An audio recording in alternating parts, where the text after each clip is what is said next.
só aguardando defesa. E eu recebi agora a notícia de que ela está marcada para o dia 20 de novembro, essa defesa.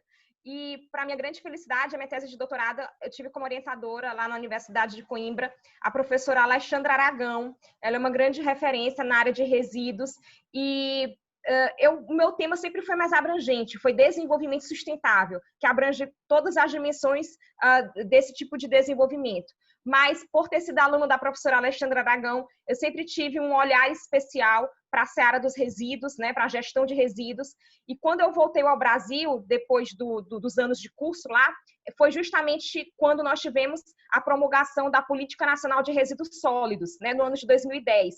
Então, assim que eu iniciei a dar aula como professora, nós tivemos aquele cenário de grande discussão acadêmica sobre a Política Nacional de Resíduos Sólidos. Todo o congresso que eu ia era sobre a Política Nacional de Resíduos Sólidos. Os meus alunos estavam praticamente todos fazendo monografia sobre esse tema. Então, foi um tema que me acompanhou desde sempre na minha vida acadêmica profissional. Então, eu já falo sobre isso já desde essa época.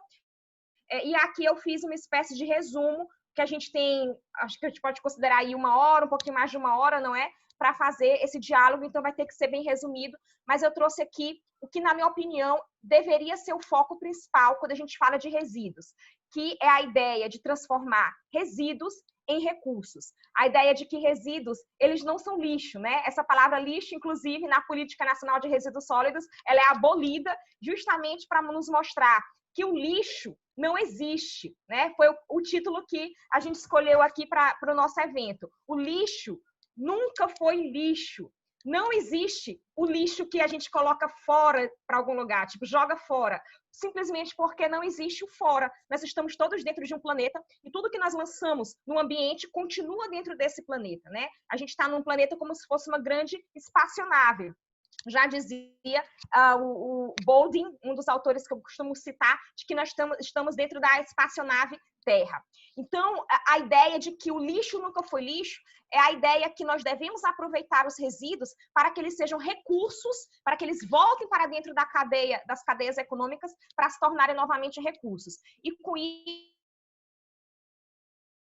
a gente consegue fazer um sistema de produção e consumo sustentáveis, que operam dentro da capacidade de carga, da biocapacidade do planeta, e assim conseguem perdurar indefinidamente.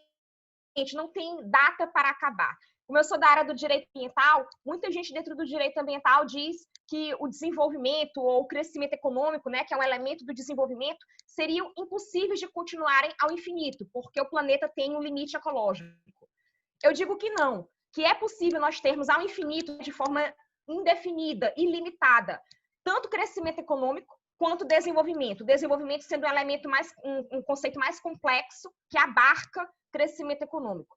E eu digo isso porque é possível nós pensarmos no modelo de produção e consumo circular, que aproveita os resíduos como recursos. E com isso a gente não precisa de novos recursos ambientais, a gente não vai lançar novos resíduos no ambiente, tudo vai operar dentro desse círculo, ok? Então eu vou mostrar, e ainda vai gerar muito trabalho, renda, ainda vai gerar muita riqueza. Então eu vou mostrar aqui para vocês essa apresentação.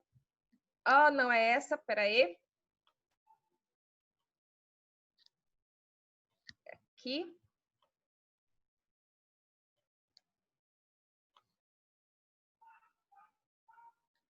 Tá compartilhando? Ok?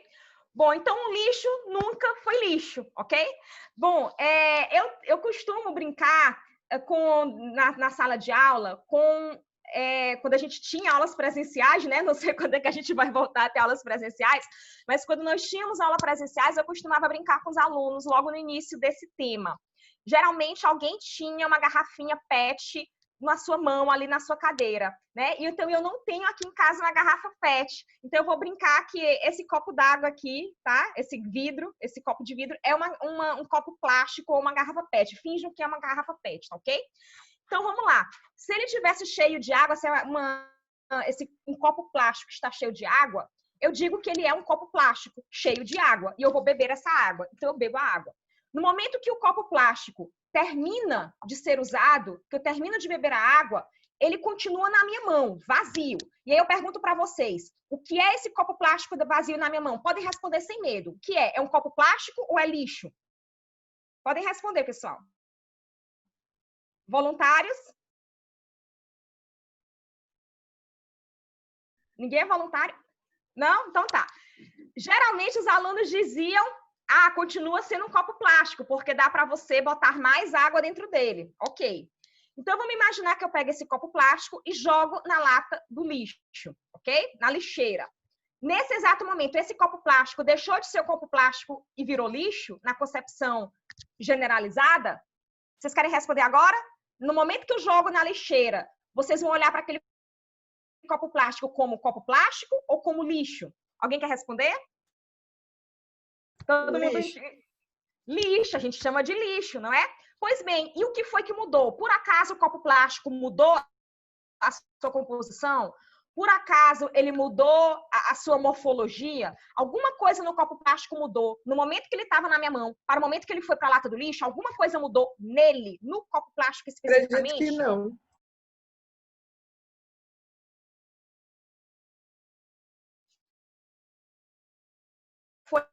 Foi em cima daquele copo plástico. Porque antes o meu olhar, enquanto ele estava na minha mão, era: esse copo plástico possui um uso, eu posso utilizar ele. No momento que ele vai para a lata do lixo, eu deixo de atribuir um uso para esse copo plástico. Ele perde o uso para mim. Eu não imagino mais eu metendo a minha mão ali na lata de lixo para pegar ele e utilizar ele novamente. Então, o que transforma os bens materiais em lixo, como a gente chama, não é uma mudança no bem, é simplesmente a nossa perda a nossa mudança de concepção acerca daquele bem. Em determinado momento, a gente deixa de atribuir um uso para aquele bem, a gente deixa de enxergar que aquele bem pode nos servir para alguma coisa. E aí ele vai para a lata de lixo, ok? Pessoal, mas se eu continuar enxergando que aquele bem pode nos servir para alguma coisa, ele não vira lixo? Nunca. Ele nunca vai virar lixo. Porque se eu enxergar que esse copo plástico, ele pode ir para a reciclagem, e eu já tenho, por exemplo, na minha casa, vamos imaginar, uma separação de coletores específicos para plástico, para eu levar para a reciclagem, eu vou colocar ele lá na lixeira, entre aspas, mas sabendo que ele vai para a reciclagem. E aquilo passa a ser, então, para mim, material reciclável. Eu não vou nem chamar de lixo, eu vou chamar de material reciclável. Quando esse material chega lá nas cooperativas de catadores, os catadores chamam de lixo, por acaso? Não. Como é que os catadores chamam? Material. Aquilo é material reciclável, ok? Pois bem, então a palavra lixo, ela deve ser mesmo abolida do nosso vocabulário.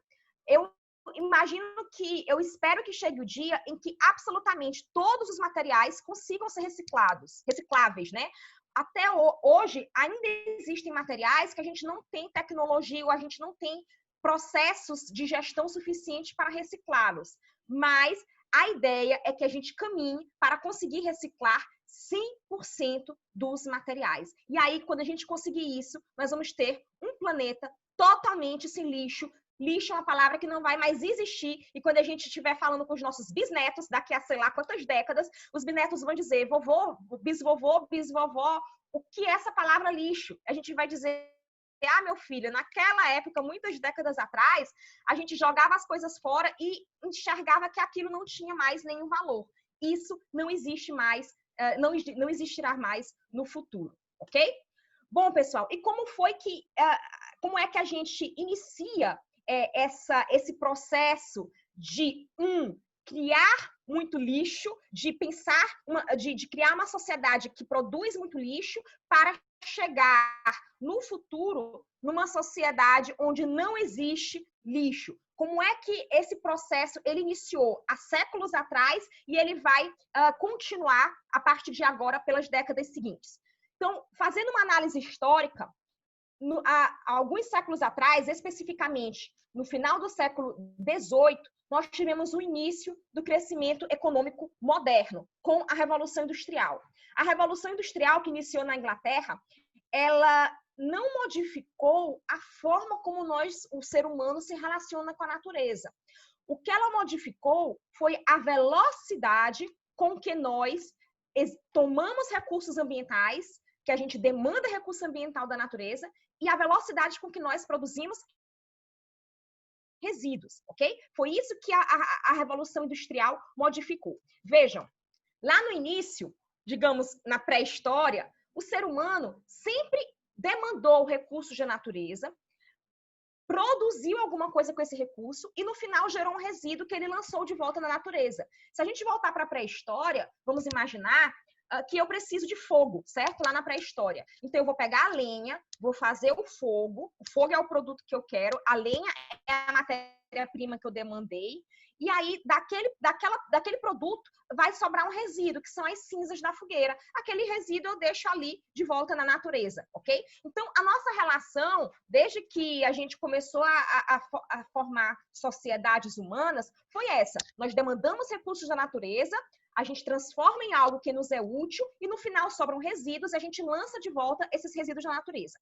Com a Revolução Industrial, isso não mudou, como eu falei. O que mudou foi a velocidade com que a gente faz isso. Porque com a máquina a vapor e outras tecnologias que se seguiram, a gente consegue agora demandar recursos naturais numa velocidade muito maior. Por quê? Porque as máquinas nos possibilitam produzir numa velocidade maior. Então, se eu consigo produzir numa velocidade maior, eu demando recursos ambientais numa velocidade maior e eu produzo resíduos numa velocidade maior. Então, vejam essa linha aqui que eu coloquei. Essa linha ela é fundamental. A gente vai voltar para esse slide, mas quando a gente voltar para esse slide, ele vai estar um pouco modificado. Então, gravem na mente essa linhazinha aqui. A gente tem recursos naturais, né, que são as matérias-primas, que são beneficiadas, industrializadas, transportadas, comercializadas, consumidas, sobra um resíduo no final, que é o copo plástico que a gente jogou no lixo, ok? E esse resíduo, ele volta para a natureza. A gente lança de volta esse resíduo na natureza.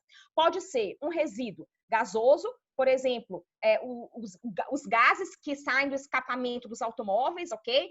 O CO2 que sai das chaminés das usinas termoelétricas ou de outras indústrias, isso é o resíduo da atividade da queima de combustíveis fósseis, então é um resíduo gasoso, um resíduo em forma de gás. Pode ser resíduo efluente, líquido, ok? Misturado com a água. Por exemplo, os resíduos da nossa própria casa, o esgoto, ok? É fluente. Os resíduos da água que sai de um processo industrial, aquilo ali é um efluente. Então, ele está com resíduos daquela atividade, okay? E vai ser lançado de volta nos corpos hídricos. Com ou sem tratamento, a gente espera que seja com tratamento, mas não raramente é lançado sem tratamento. E nós temos os resíduos sólidos, que esses são lançados de volta na terra. Resíduos sólidos, portanto, é o que a gente comumente chama de lixo. Olha o nome, sólido. A gente consegue tocar, ele não é líquido, ele não é gasoso. E os resíduos sólidos, nós lançamos eles de volta na terra, eu vou mostrar aqui para vocês.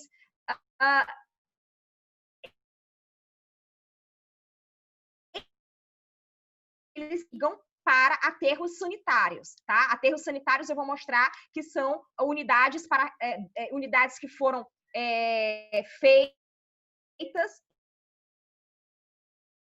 mas não raramente a gente vê lixões a céu aberto, que é simplesmente o acúmulo de resíduo em determinado local, que as pessoas vão colocando e vão colocando e vão colocando, e aquele local não recebeu nenhum tratamento prévio para receber aquele acúmulo de resíduos. Então, os resíduos ficam ali na terra, provocando chorume. O chorume é o líquido que é produzido da decomposição do resíduo, e aí o chorume percola para o lençol freático, penetra lá na terra e chega até o lençol freático, contaminando o lençol freático, ok?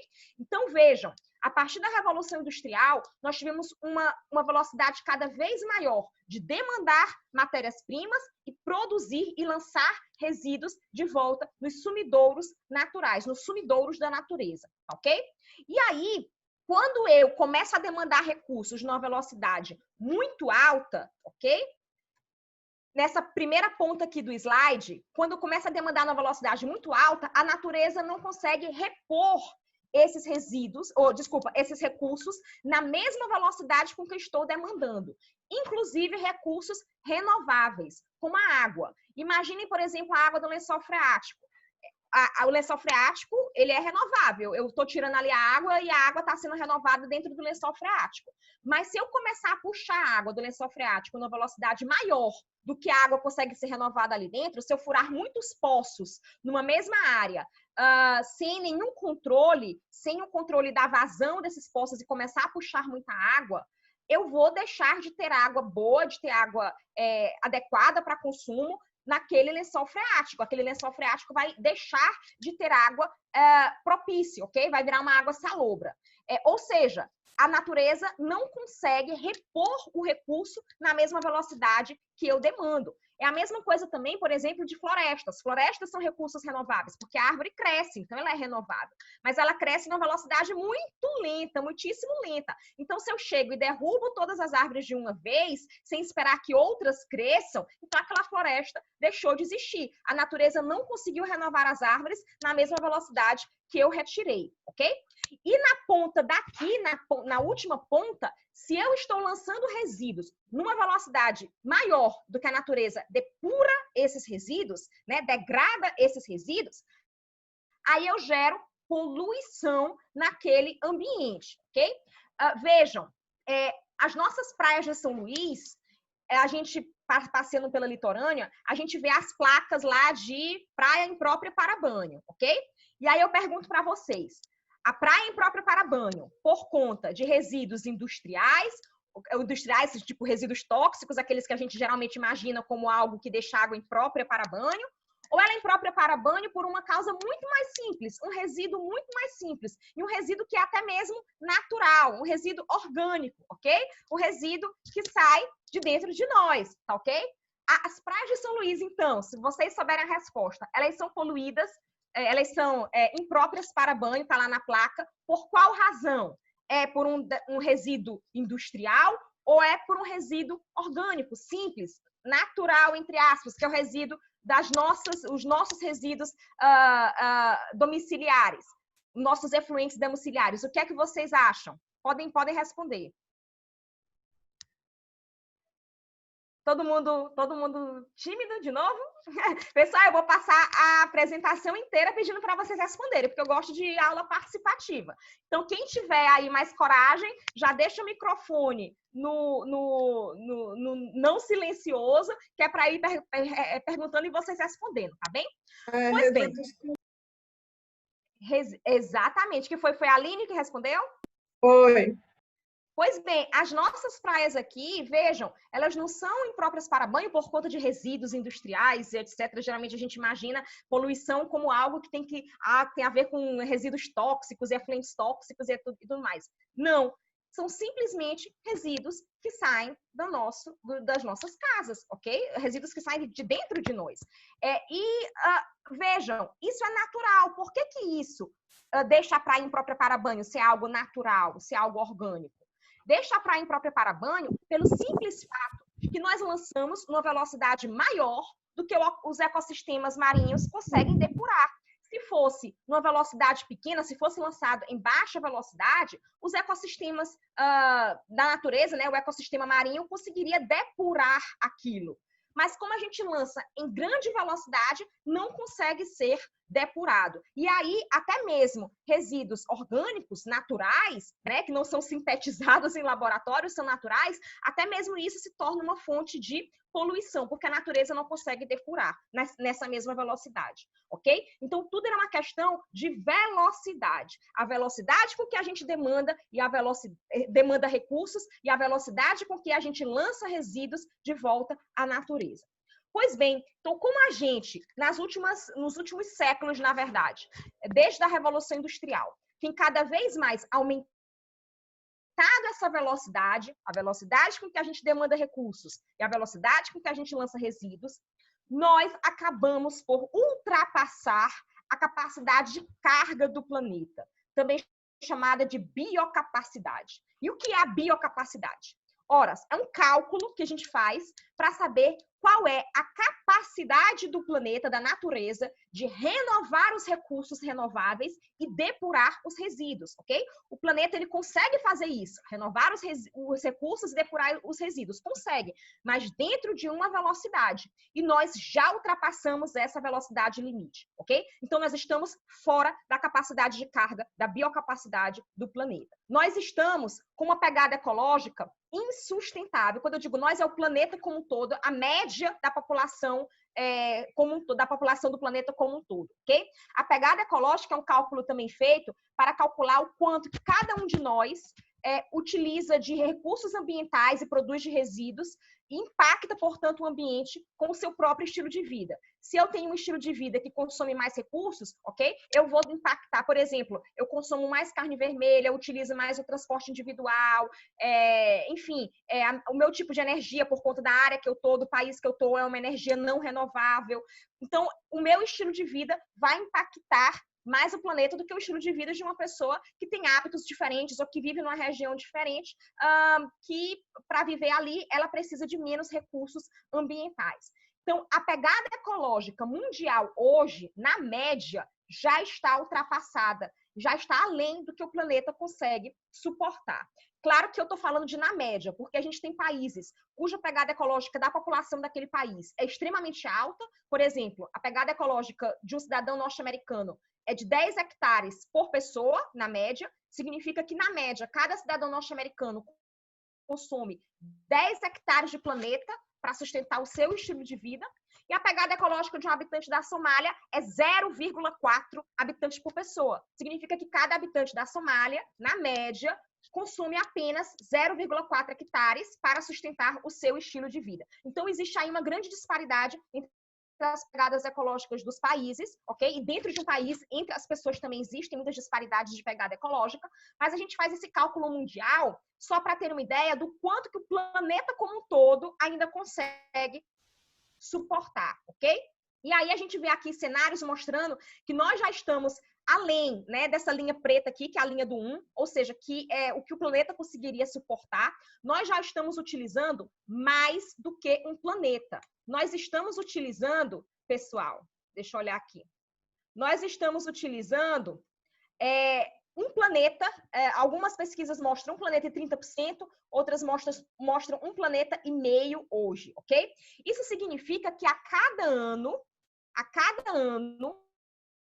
nós temos um dia de sobrecarga da Terra mais cedo. O que é esse dia de sobrecarga da Terra? É o dia do ano em que, naquele dia, a gente terminou de usar o que o planeta, digamos, consegue suportar, e a partir dali nós estamos entrando no cheque especial, estamos entrando no vermelho, ok? Por isso que o dia de sobrecarga da Terra é também chamado de o dia que a Terra entra no vermelho. Por exemplo, no ano de 2016, esse dia foi o dia 8 de agosto. Então, a partir do dia 8 de agosto até o dia 31 de dezembro, nós ficamos utilizando recursos ambientais e produzindo resíduos além do que o planeta é capaz de suportar, tá bom?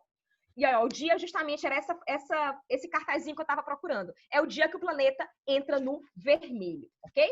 Bom, pessoal, e aí existem várias teorias científicas para demonstrar isso que eu estou falando, que nós estamos no vermelho, que nós estamos consumindo recursos e produzindo resíduos além do que o planeta suporta.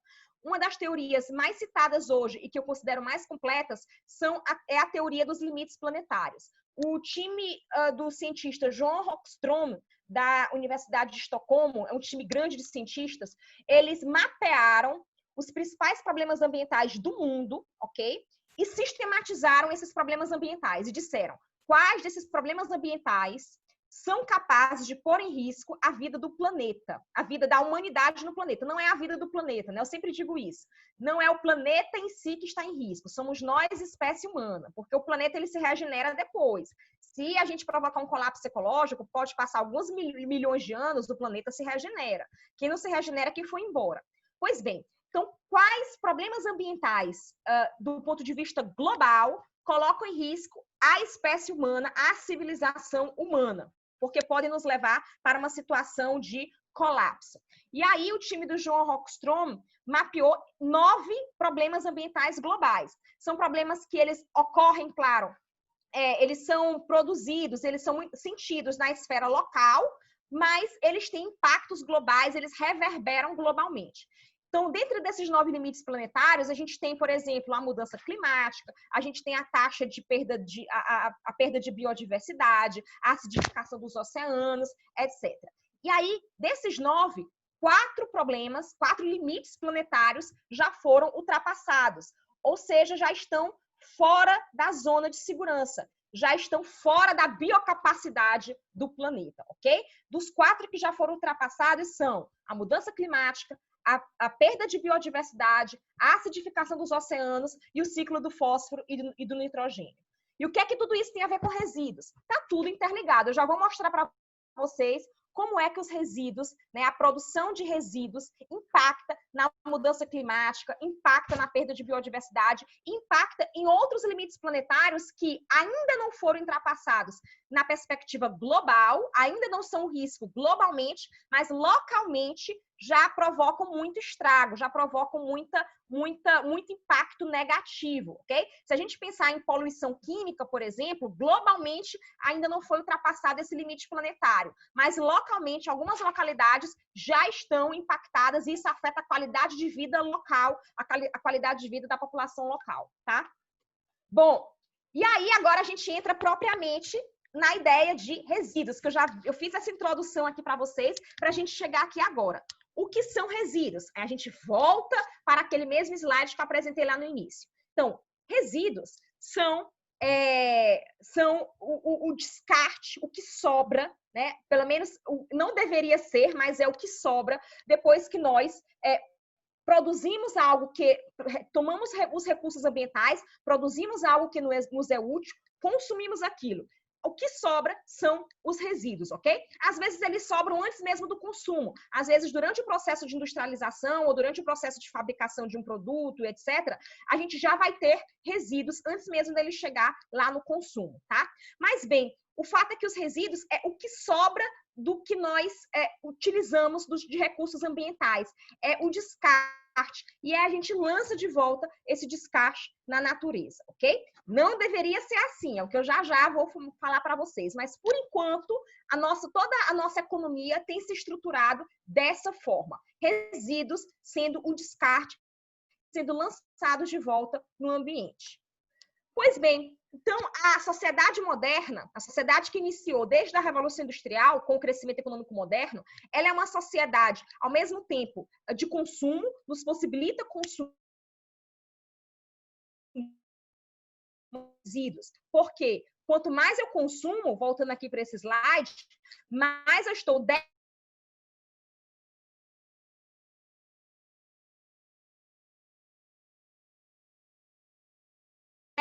formando. Então, quanto mais consumo, mais resíduos. Aí vocês me perguntam, professora Isabela, necessariamente tem que ser assim? Quanto mais consumo, mais resíduos? Será que a gente não poderia pensar num outro tipo de consumo que não gere mais? A gente vai chegar lá no final da nossa apresentação. Mas aqui eu estou falando como tem sido até agora, ok? Estou falando o diagnóstico do problema. E depois a gente vai chegar na solução do problema, tá bom? Então, boa parte desses resíduos que a gente consome, que a gente produz no nosso dia a dia, são vários tipos de resíduos sólidos, pessoal. Agora, entrando especificamente nos resíduos sólidos, que são aqueles que não são na forma gasosa ou na forma líquida. Resíduos sólidos que a gente toca, ok? Então, esses resíduos sólidos que são produzidos no âmbito industrial ou no âmbito das cidades, do nosso cotidiano, eles são de vários tipos. A gente poderia, por exemplo, doutrinariamente, né, essa classificação nem está na lei, mas doutrinariamente a gente poderia classificá-los, para vocês entenderem, como materiais compostáveis. Materiais compostáveis são nada mais, nada menos do que os resíduos orgânicos, restos de comida, ok? Restos de comida, restos de poda de árvore, aquilo que a gente consegue compostar. O que a gente consegue compostar é que a gente, em tese, conseguiria fazer adubo a partir desses resíduos, ok? Além disso, nós temos os materiais recicláveis, tá? Os materiais recicláveis, todos aqueles resíduos que, hoje em dia, nós já temos tecnologia e processos de gestão organizados para conseguir enviá-los para reciclagem, tá? Eu já falei no início da apresentação que a ideia é que no futuro, daqui a algumas décadas, ou menos do que algumas décadas, a gente consiga reciclar tudo, absolutamente tudo, né? Mas hoje ainda existem resíduos que a gente não consegue reciclar porque a gente não tem tecnologia ou o processo é muito difícil, muito complexo, etc. Então, o que a gente chama de materiais recicláveis são aqueles que a gente já tem tecnologia para reciclar de forma fácil, de forma acessível, que já existe uma logística preparada para reciclar esses materiais. Por exemplo, plástico, vidro, papelão, alumínio, ok? Já existe sistema logística para reciclar de forma mais ou menos simples esses materiais, ok? A gente também poderia colocar materiais volumosos e bens duráveis, aqueles que, em geral, demora para eles se transformarem em resíduos, como uma televisão. Quando a televisão quebra, bote aí muitos anos para ela quebrar, um sofá, etc. Materiais volumosos e bens duráveis, quando eles se transformam em resíduos, eles têm que ser decompostos, né? Tem que ser desmembrados para cada peça ir para a reciclagem específica. A gente também poderia falar de resíduos urbanos perigosos, como o que a nossa lei chama de resíduos classe 1. Eu já vou falar sobre isso. Por exemplo, restos de medicamento, resíduos industriais, ok? Que tem algum grau de periculosidade. E aqui eu coloquei a palavra resíduo, na verdade, seria rejeito pela nossa lei, né? Esse slidezinho eu apresentei até em outro... Eu apresentei em Portugal esse slidezinho, porque lá continua chamando de resíduo. Mas aqui na nossa lei, essa parte preta da pizza seria rejeito, porque é aquilo que nós ainda não temos capacidade logística ou de tecnologia de reciclar. Então, por exemplo, a fralda descartável de bebê, toda suja. A gente não tem ainda tecnologia para reciclar uma fralda descartável de bebê toda suja, ok? O CD-ROM, a gente não tem tecnologia logística para reciclar CD-ROM. Existem ainda alguns materiais que nós ainda não conseguimos reciclar de forma fácil, a gente não sabe o que fazer com eles. Então, esses materiais, esses sim, por enquanto, são aqueles que a gente deveria enviar, são os únicos que a gente deveria enviar para o aterro sanitário, ok? Para serem enterrados debaixo da terra e ficarem ali repousando, tá bom? Somente esses são os que a gente deveria estar enviando para os aterros sanitários. Mas bem, vejam, a gente está sempre voltando para esse slide, né? Um slide que vai estar nos acompanhando em toda a apresentação. Então, quando a gente pensa nos impactos dos resíduos, certo? A gente vê que os resíduos, eles possuem um impacto ambiental, tanto lá na ponta inicial dessa cadeia produtiva, quanto na ponta final. Quando eu consumo muito e eu descarto aquele material que sobra do meu consumo, eu descarto e aquilo vai para um aterro sanitário, ou pior ainda, vai para um lixão, ok? Mas enfim, eu descarto de volta na natureza, eu vou ter que consumir de novo aquele mesmo produto em determinado momento, e aí eu vou ter que ter mais matéria-prima, mais recurso ambiental sendo extraído da natureza para produzir de novo aquele produto. Então, esse é o primeiro impacto. O primeiro impacto porque eu preciso estar constantemente demandando mais recursos naturais para produzida. Então, voltando para o copo plástico. O copo plástico já foi produzido, o petróleo já foi extraído, já foi trabalhado, né? Já foi industrializado, já se transformou em plástico, o copo plástico já está na minha mão, eu bebi a água e joguei o copo plástico na lata do lixo, ok? Aquele copo plástico, o primeiro impacto que ele gera na hora que eu jogo ele na lata do lixo é o fato de que logo mais eu vou precisar de um novo copo plástico. Daqui a 1 hora eu vou precisar de um novo copo plástico. E aí, quando eu pego um novo copo plástico, significa que eu tive, lá no início do processo, que continuar tirando petróleo, refinando aquele petróleo, transformando aquele petróleo em plástico e fazendo com que esse plástico seja transportado de um lado para o outro, até chegar na prateleira do supermercado na forma de copo plástico, ok? Então, eu estou cada vez demandando novamente recursos ambientais para suprir o que eu joguei fora, entre aspas. E aí, o segundo impacto é porque aquele resíduo, aquele copo plástico que está na lata do lixo, ele não vai para fora do planeta, como eu falei. Quando eu digo jogar fora, é uma ilusão. Não existe o fora. Ele vai para um aterro sanitário. Na melhor das hipóteses, ele vai para um aterro sanitário, não vai para o lixão. Então, ele vai para o aterro sanitário e lá no aterro sanitário, mesmo o aterro sanitário tendo sido construído para receber adequadamente os resíduos, né? Ele foi construído com o solo impermeabilizado para não ter percolação para o lençol freático. O aterro sanitário, ele tem captação dos gases que são liberados, ok? Enfim, ele é todo estruturado para isso. Mesmo assim, eu estou ocupando um espaço, ok? Mesmo assim, eu estou consumindo recursos de gestão, tempo, dinheiro, para mandar aquele resíduo para o aterro sanitário. Toda aquela área do aterro sanitário, por mais que ela seja muito bem gerenciada, ela vai ficar ali quando aquele aterro sanitário for finalizado, quando ele chegar no seu limite, aquela área ali vai ficar sendo aterro sanitário, um aterro sanitário morto, digamos, finalizado, por décadas e décadas sem a gente poder dar outro uso para ele, sem poder virar, por exemplo, uma área de residência, sem poder virar uma área que a gente vai dar um uso mais nobre para aquela área, ok? Então, nesse momento, o resíduo está também provocando impacto em razão dele estar ocupando essa área, em razão dele estar consumindo esses recursos para ocupar essa área. E pior ainda é quando ele não vai para o aterro sanitário.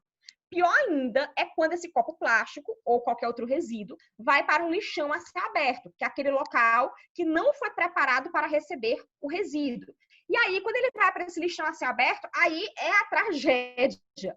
Aí nós vamos ter a decomposição desse resíduo a céu aberto, esse resíduo vai percolar, vai contaminar o solo, vai contaminar lençol freático, vai prejudicar toda a fauna local ali em volta, ok? Vai prejudicar as pessoas que estão morando em volta, vai produzir gases de efeito estufa que vão para a atmosfera, vai produzir metano, esse metano não vai ser coletado e ele vai para a atmosfera provocar mais mudança climática, aumentar ainda mais a temperatura do planeta. Então, vejam que o resíduo, ele provoca impacto na primeira ponta, que é a de demandar mais recursos ambientais, e na última ponta, quando eu lanço ele de volta na natureza, tá bom? Bom, pessoal. E aí, isso daqui é exemplo.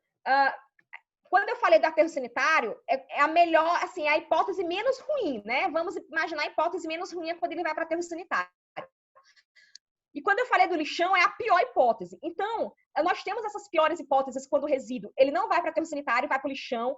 Pior ainda também é quando ele vai para o mar, ok? E a gente tem aí essa situação de mar de resíduos, mar de lixo, ok? Existe uma área do Oceano Pacífico que está completamente tomada por resíduo plástico. Por conta das correntes oceânicas, os resíduos plásticos estão sendo direcionados para lá. E essa área está completamente tomada por resíduo plástico, ok? É esse cenário bem aí. Cidade de lixo também, como eu falei, né, quando os resíduos vão sendo acumulados em locais que não foram pensados, projetados para receber esse resíduo. Às vezes é um local distante do centro urbano, que às vezes até municípios pequenos que não têm aterro sanitário elegem um determinado local distante do centro urbano e vão colocando resíduo lá. Outras vezes é dentro da cidade, aqui na parada do ônibus, ok? A gente nem chamaria de lixão, mas é um local que as pessoas vão acumulando lixo bem ali. Top bueiros, ok? Aí quando chove alaga mais ainda. E aqui é um exemplo de um lixão, ok?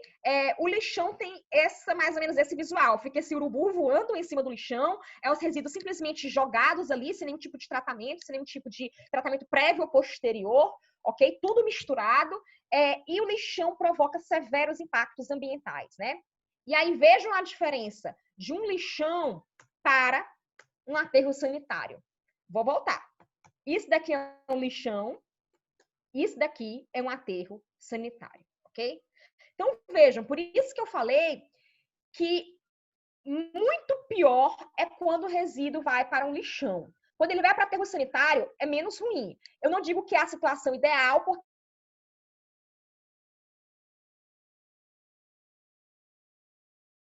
e a gente envia todos os resíduos para a reciclagem, a gente vai conseguir enviar para a reciclagem. Mas, enquanto a gente não consegue enviar tudo para a reciclagem, aquilo que a gente não consegue reciclar deve ir para o aterro sanitário, que foi o local que foi projetado, licenciado, né, desenhado e gerido para receber de forma adequada, de forma ambientalmente adequada, esses resíduos. Vejam, A nossa Política Nacional de Resíduos Sólidos, no ano de 2010, ela estabeleceu, assim que ela foi promulgada, ela estabeleceu um prazo de 4 anos, para em 4 anos, todos os municípios do Brasil encerrarem os seus lixões, que é esses acumulados de lixo aí a céu aberto. Então, a nossa política nacional disse, daqui a 4 anos, ou seja, no ano de 2014, não deve mais existir lixão no Brasil. O prazo era 2014. Aí eu pergunto para vocês, nós estamos no ano de 2020. Esse prazo foi cumprido? Sim ou não? Não, claro que não. Claro que não. E a gente nem precisa ser da área de resíduos para saber disso. Basta a gente andar pela rua, em qualquer cidade do Brasil, em qualquer município do Brasil, a gente vai, hora ou outra, visualizar um lixão, ok? Especialmente na região norte e nordeste, a maioria dos municípios ainda possuem lixões, ok?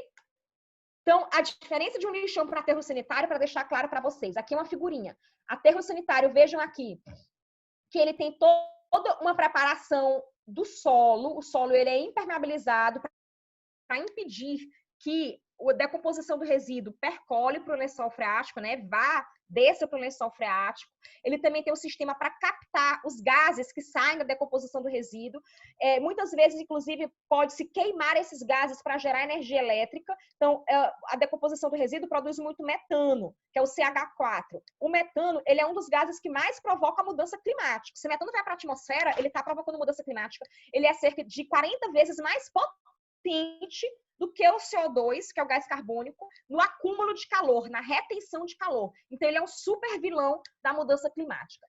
E aí, o que os aterros sanitários mais bem projetados fazem é capturar esse metano, queimam o metano, e na hora que queimam o metano estão produzindo energia elétrica, porque com calor você consegue produzir energia elétrica, e aí daquela queima sobra CO2, que é o gás carbônico. Aí sim eles liberam CO2 para a atmosfera. CO2 também é um vilão da mudança climática, né? Mas o CO2 é menos prejudicial do que o metano, né? O CO2 ele é menos potente no acúmulo de calor, na retenção do calor, do que o metano.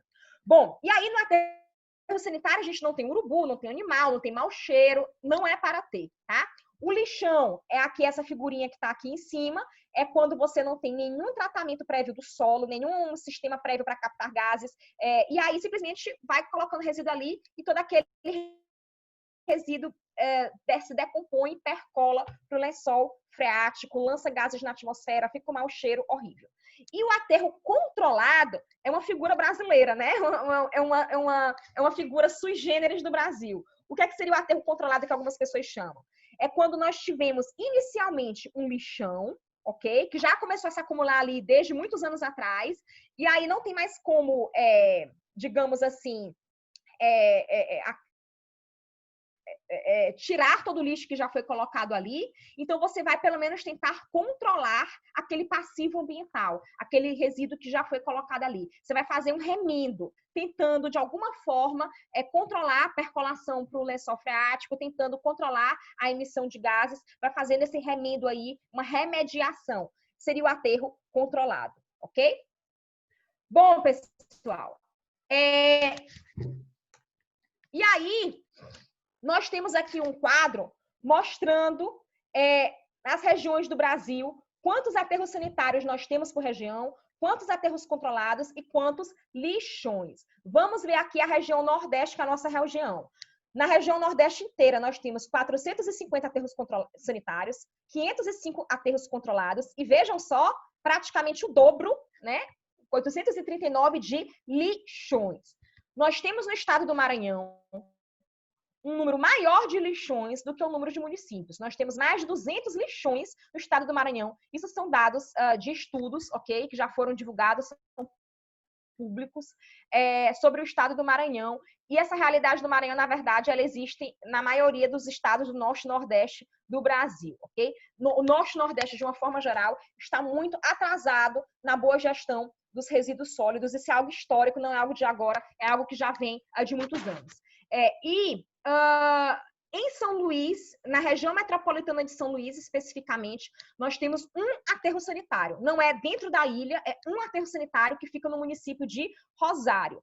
Na verdade, é o único aterro sanitário do Maranhão inteiro, né? Um aterro sanitário propriamente sanitário, como manda a lei, projetado certinho, com licença, foi todo projetado para receber de forma adequada os resíduos sólidos. Está no município de Rosário, é o aterro da Titara, e hoje os resíduos que são coletados em São Luís, com a coleta pública de São Luís, e também resíduos que são coletados por empresas privadas, coletas privadas, são levados para o aterro sanitário de Rosário. Como eu falei para vocês, é muito melhor do que mandar para o lixão. Então, os resíduos que são levados para o aterro sanitário de Rosário estão de acordo com a nossa lei, com a nossa Política Nacional de Meio Ambiente, ok?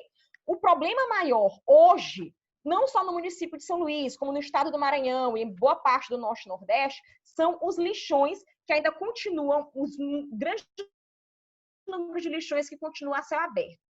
Mas, como eu falei para vocês, por mais que nós tenhamos aterro sanitário, ainda não é a solução final do problema. Porque o aterro sanitário, ele não consegue impedir que nós demandemos cada vez mais recursos ambientais da natureza para produzir novos produtos, já que a gente jogou fora o que a gente produziu, né? Jogou fora o que a gente produziu.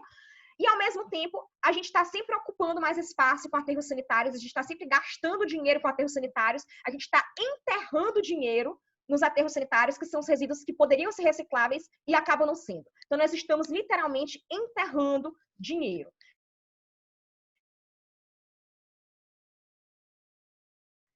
É ciclo fechado de produção.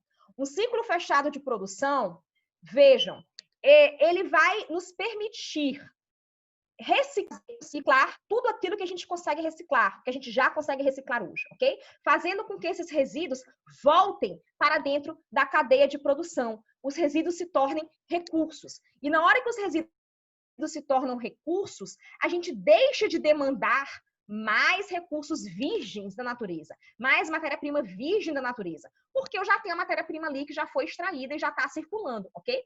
Ao mesmo tempo, eu estou diminuindo os resíduos que eu mando para o aterro sanitário. Eu estou aumentando a vida útil daquele aterro sanitário. Significa que tão cedo eu não precisarei construir um novo aterro sanitário, não precisaria ocupar uma nova área de aterro sanitário, ok? Menos um problema para a gente pensar, porque toda vez que se constrói um aterro sanitário é sempre muito problemático, a população em volta não gosta do aterro sanitário, para licenciar um aterro sanitário é muito difícil, escolher o local, etc. Então, quanto mais vida útil, quanto mais anos de vida tiver um aterro sanitário, melhor. E eu consigo prolongar a vida útil dele, mandando o mínimo de resíduos possíveis, ok?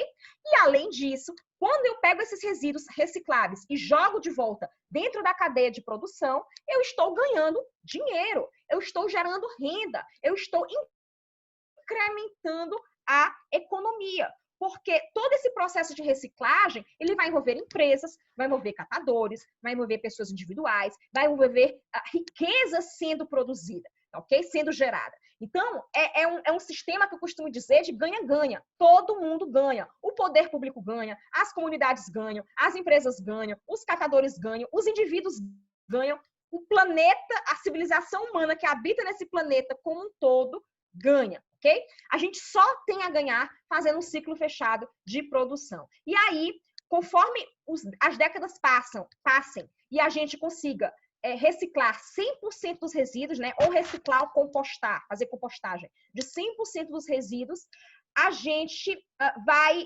conseguir reverter aquele quadro de ultrapassagem da pegada ecológica, aquele quadro de sobrecarga do planeta, aquele quadro que eu mostrei para vocês no início da apresentação, de que nós estamos além do que o planeta é capaz de suportar. Então, a ideia é que a gente consiga reverter isso. Dá tempo de reverter. A gente consegue salvar a nós mesmos, ok?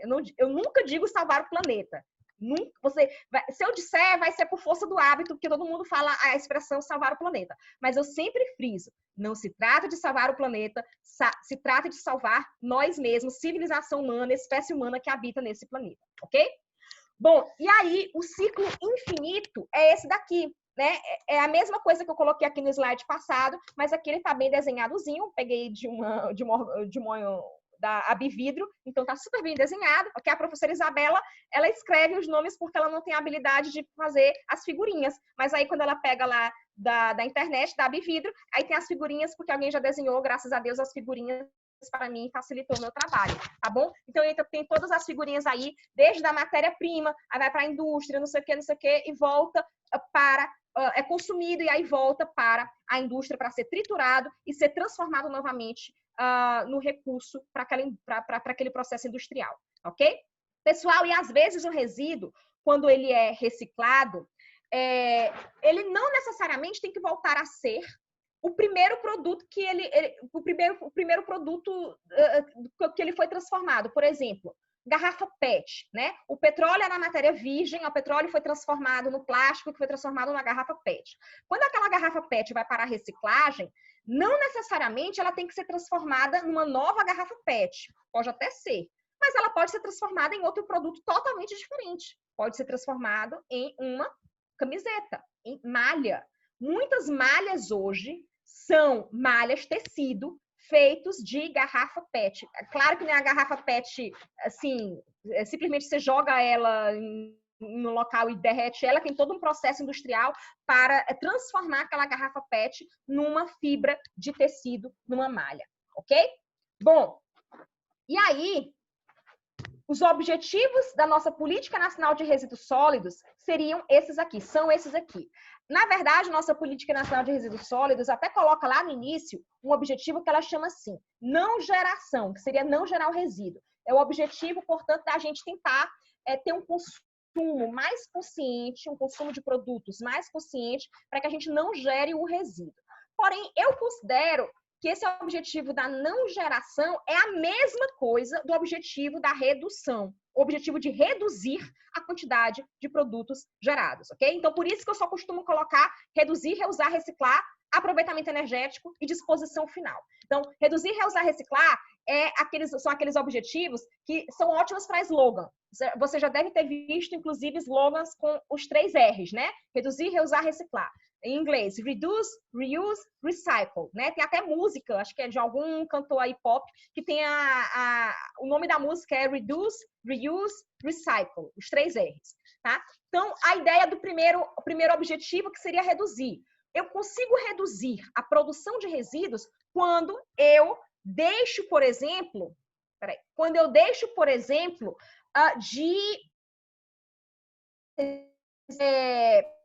ao invés de imprimir um texto no papel, eu leio aquele texto no computador ou no celular ou no tablet. Então, eu estou evitando a produção do resíduo, porque depois aquele papel iria para o lixo.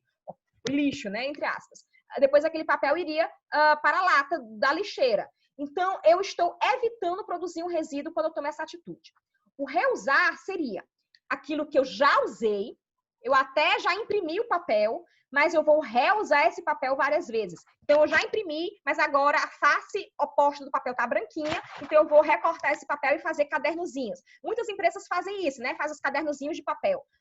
Ou então, se eu penso no copo plástico, vamos imaginar que eu estou num evento e que não deu para ter copo de vidro, vai ter que ser teve copo plástico. Mas então eu vou ficar com aquele copo plástico até o final do evento. Vai ficar bem aqui comigo, não sai da minha mão até o final do evento, né? Então, vejam, professora Isabela, eu nem assim sou daquelas radicais que olho feio quando alguém está com copo plástico, ou quando eu chego no evento e tem copo plástico. Eu nem olho feio, gente, porque paciência, né? A gente vai se adaptando aos poucos. Então, eu não vou, se vocês me convidarem algum dia para um evento e tiver copo plástico, não fiquem com vergonha. Eu não vou olhar feio para vocês, eu não vou recriminar vocês, não se preocupem, ok? Mas o que é que vocês vão ver, com certeza, eu fazendo? É eu pegando o copo plástico e ficando com aquele copo plástico até o final. Vocês não vão ver eu tomando água e depois jogando o copo plástico fora e depois pegando outro copo plástico para tomar um suco. Não, eu vou tomar tudo no mesmo copo plástico até o final do evento. Isso é reusar. A gente também fala de reuso quando a gente pensa, por exemplo, naqueles artesanatos que são feitos com garrafa PET ou com outros materiais. Algumas pessoas chamam aquilo de reciclagem, sabe? Tipo, artesanato feito de reciclagem. Eu até entendo por que as pessoas falam de reciclagem, porque é um nome mais comum, é um nome mais bonito para se explicar. porém aquilo, tecnicamente, não é reciclagem, aquilo é reuso. Então, quando eu pego uma garrafa PET, abro a garrafa PET, né, recorto ela e transformo, sei lá, numa peça de decoração, numa flor de plástico, alguma coisa do tipo, aquilo é reuso, não é reciclagem. Por que que não é reciclagem? Porque a reciclagem envolve um processo industrial.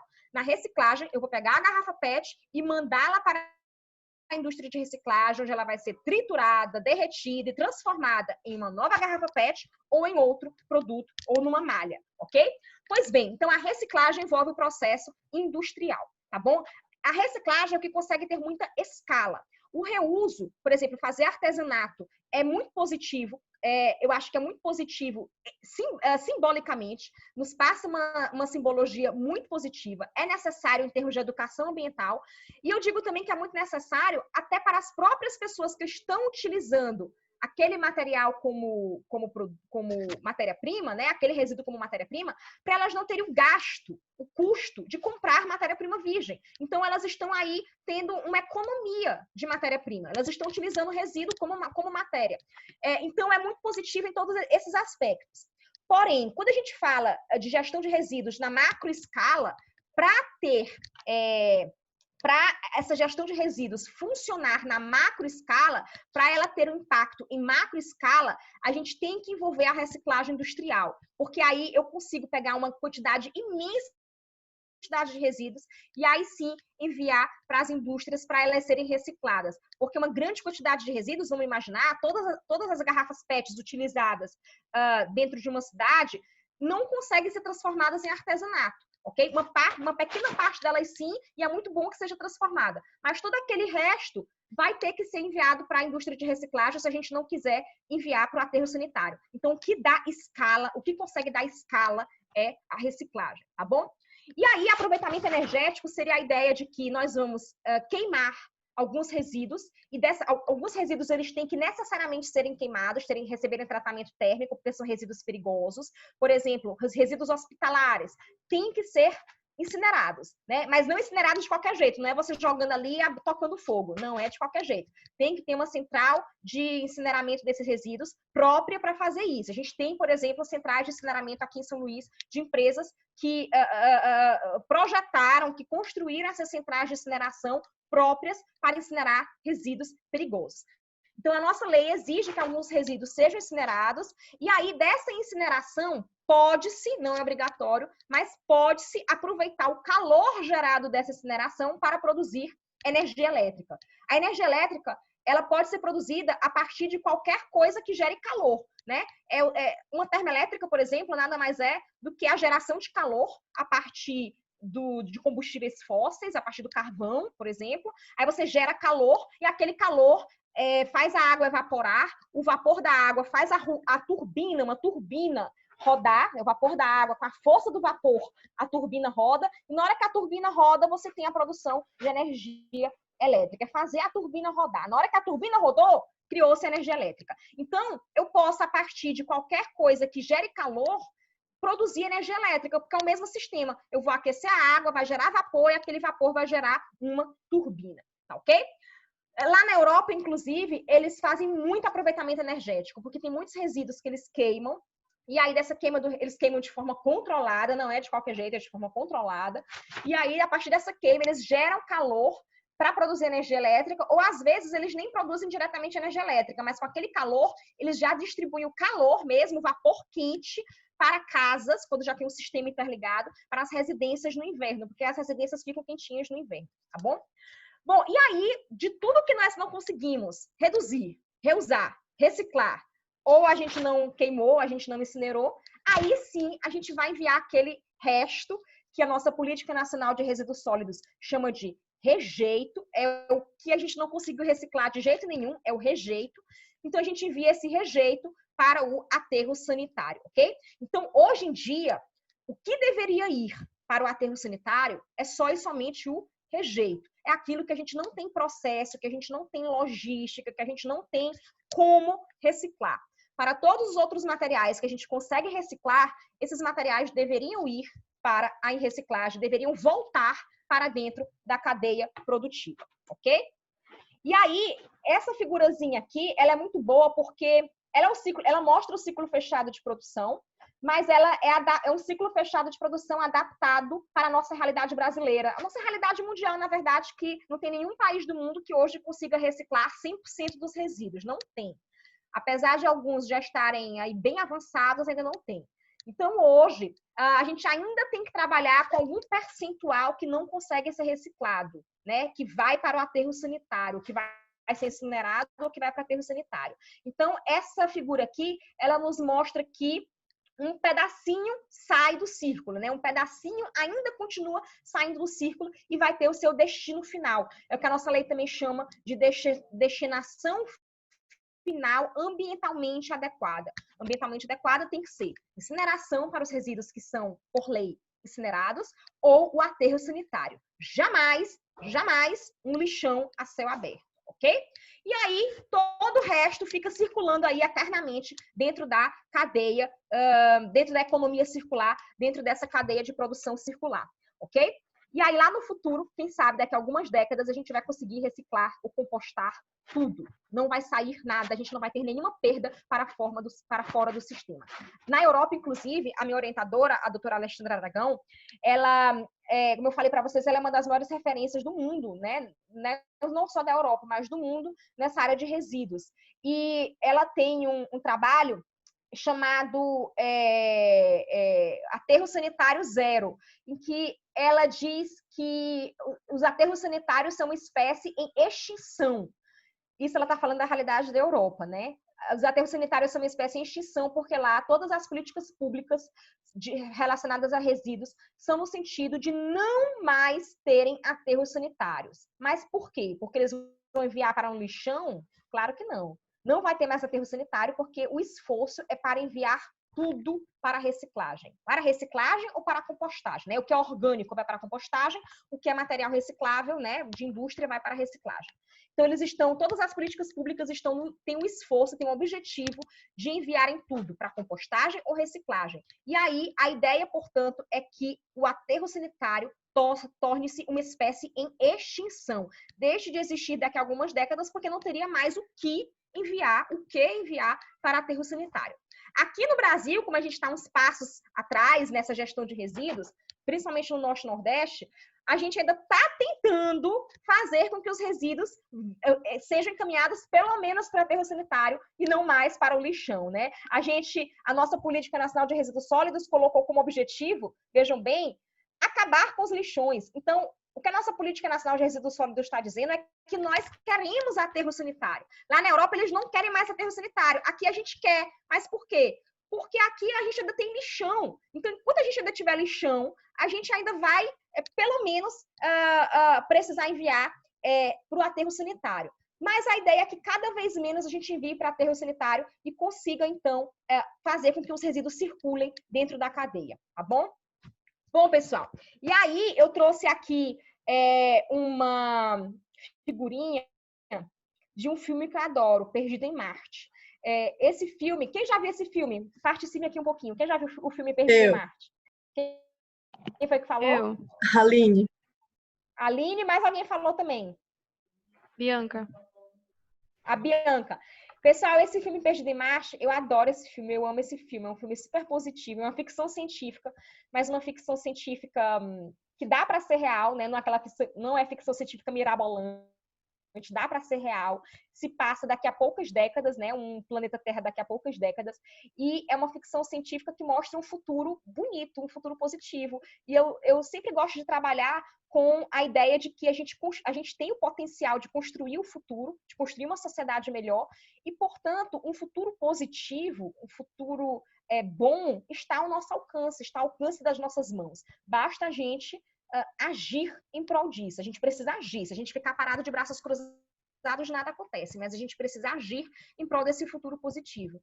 Então, por isso que eu adoro esse filme, porque ele é uma ficção científica que, ao invés de mostrar o planeta acabado, geralmente as ficções científicas mostram aquele futuro horrível, né? Que as máquinas tomaram conta do planeta, e aí, tipo, é o exterminador do futuro. Ou então o planeta está totalmente acabado, a gente tem que ir embora do planeta porque está tudo degradado e tal. Esse não.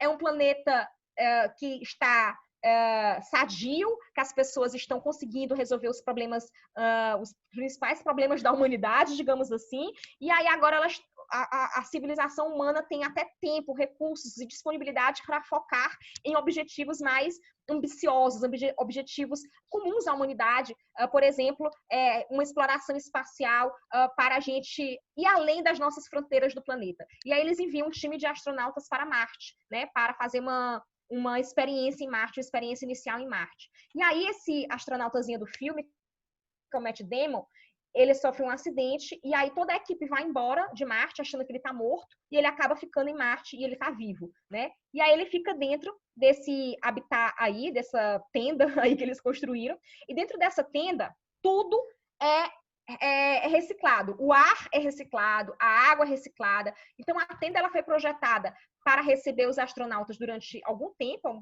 se eu não me engano era um mês, então tudo era reciclado dentro da tenda.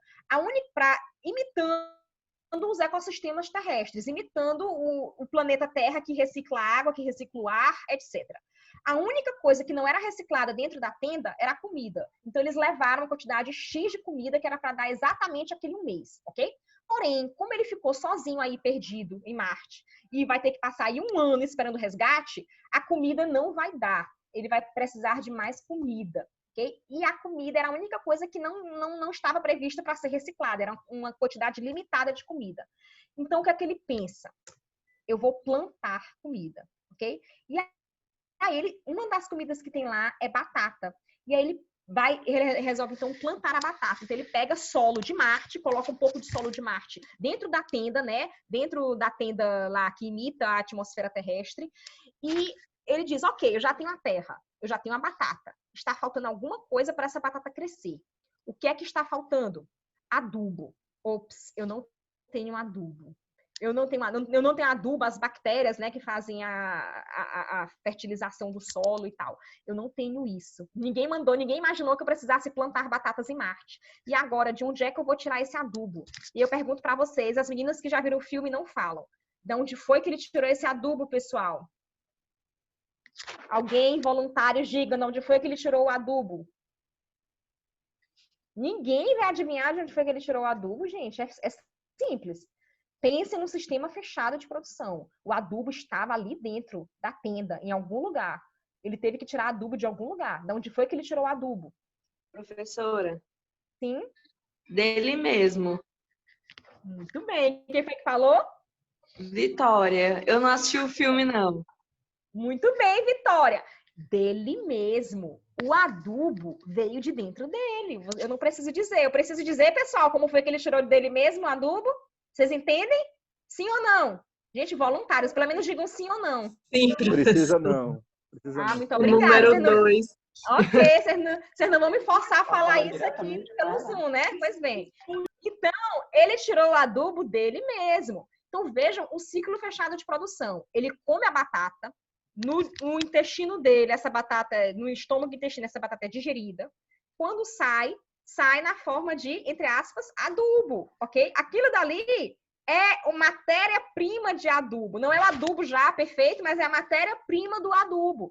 E aí ele vai produzir o adubo a partir daquilo. E ele continua comendo a batata todo dia. Então, todo dia, ele produz adubo. Ele produz a matéria-prima do adubo. E aí, essa matéria-prima do adubo serve para crescer novas batatas. E essas novas batatas servirão para produzir novo adubo, ok? Então, a batata alimenta ele produz o adubo e aí o adubo faz novas batatas crescerem. É um ciclo fechado de produção. É isso que acontece no planeta Terra, o que nossos sistemas econômicos deveriam estar projetados para isso. O resíduo de uma atividade, inclusive de atividades agrocivil-pastoris, deveriam ser utilizados, e muitas vezes são já, mas deveriam ser mais utilizados até como recurso para outras atividades. Por exemplo, o número 2, né, as fezes da criação de porcos ou de outros animais, criação intensiva de animais, já é muito utilizado como adubo, ok? Já é vendido como, não propriamente como adubo, mas como matéria-prima para fazer o adubo, ok? Bom, pessoal, e aí, aqui é uma comparação da destinação final dos resíduos no Brasil e na Europa. Veja que na Europa é aqui esse quadrozinho mais de cima. Na Europa, eles ainda enviam resíduos para aterro sanitário. Metade dos resíduos da Europa vão para aterro sanitário. Porém, mais de 25% é reciclado. e outro tanto é incinerado. Aqui no Brasil, nosso percentual que vai para aterro sanitário é mais da metade, o que vai para reciclagem é uma fração ainda pequena, e a gente tem ainda uma fração considerável que vai para os lixões, entendeu? Então, a nossa realidade é bem diferente, por isso é que aqui a nossa Política Nacional de Resíduos Sólidos está querendo, por favor, que os municípios construam aterro sanitário, que é para acabar com o lixão, para não ter mais lixão. E lá na Europa, o aterro sanitário é dito como espécie em extinção, porque eles não têm lixão mais, então agora o objetivo, a meta é mandar tudo para reciclagem ou para compostagem, ok? Bom, mas aí, dentro daquela nossa ideia de reduzir, reusar, reciclar, tratamento energético ou disposição final ambientalmente adequada, eu trouxe aqui algumas figurinhas para dar de exemplos para vocês. Por exemplo, reduzir geração de resíduos. Eu já falei, como é que a gente reduz? Ao invés de imprimir, eu vou ler no tablet, tá? Ao invés de imprimir um papel, leia uma coisa. Se você tem que realmente imprimir, por exemplo, um trabalho, leia, por favor, esse trabalho 1 milhão de vezes antes de você imprimir. Porque eu já vi muita gente, por exemplo, imprimindo coisa, aí tem uma coisa errada, imprime novamente. Tem outra coisa errada, imprime novamente. Por aí vai. Então, evite ao máximo imprimir, por exemplo. Aqui exemplos daquelas campanhas de evite imprimir, ok? Também, o copo plástico, utilizar sempre que possível vidro. Quando você está no evento e tem copo plástico, fica com o copo plástico na mão até o final do evento, por favor. Se você reduz a quantidade de copos plásticos utilizados, você está reduzindo a demanda por matéria-prima, está reduzindo a emissão de gases de efeito estufa pelos caminhões que transportam para lá e para cá esse copo plástico, está reduzindo a utilização de água na produção do copo plástico, ok? Então, você está reduzindo uma série de impactos ambientais. Não utilizar canudo. Essa aqui é uma foto horrível, né? Que já rodou por aí do canudo na narina. Eu nem gosto de olhar essa foto, gente. Na narina da tartaruga. Há pessoas que criticam muito assim, essa modinha de não usar canudo, né? É um modismo. Vejam, eu entendo que não vai ser a não utilização do canudo que vai resolver os problemas ambientais do mundo. Óbvio, não é. Não é o fato da gente deixar de utilizar canudo que vai resolver todo esse problema relacionado a resíduos, não é. Mas eu sou muito favorável a todas essas ações que servem como conscientização. Na minha opinião, não tem escala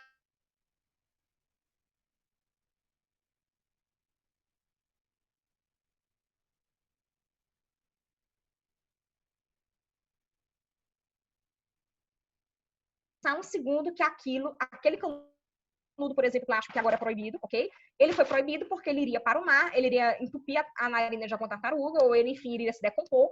Todo mundo para pensar no problema, que antes não era pensado. Então, eu gosto muito dessas ações assim, dessas políticas assim, mais pelo lado educativo delas. Realmente, elas não têm impacto de escala, não têm.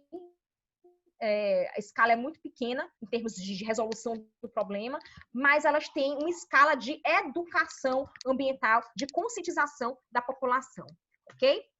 Bom, aqui tem aqueles famosos lixeirinhos coloridos, né? A gente tem uma norma brasileira específica, que é uma resolução do CONAMA, que é o Conselho do Meio Ambiente, para dizer que cada cor é essa, né? A cor marrom é do resíduo orgânico, a cor vermelha é do plástico, por aí vai.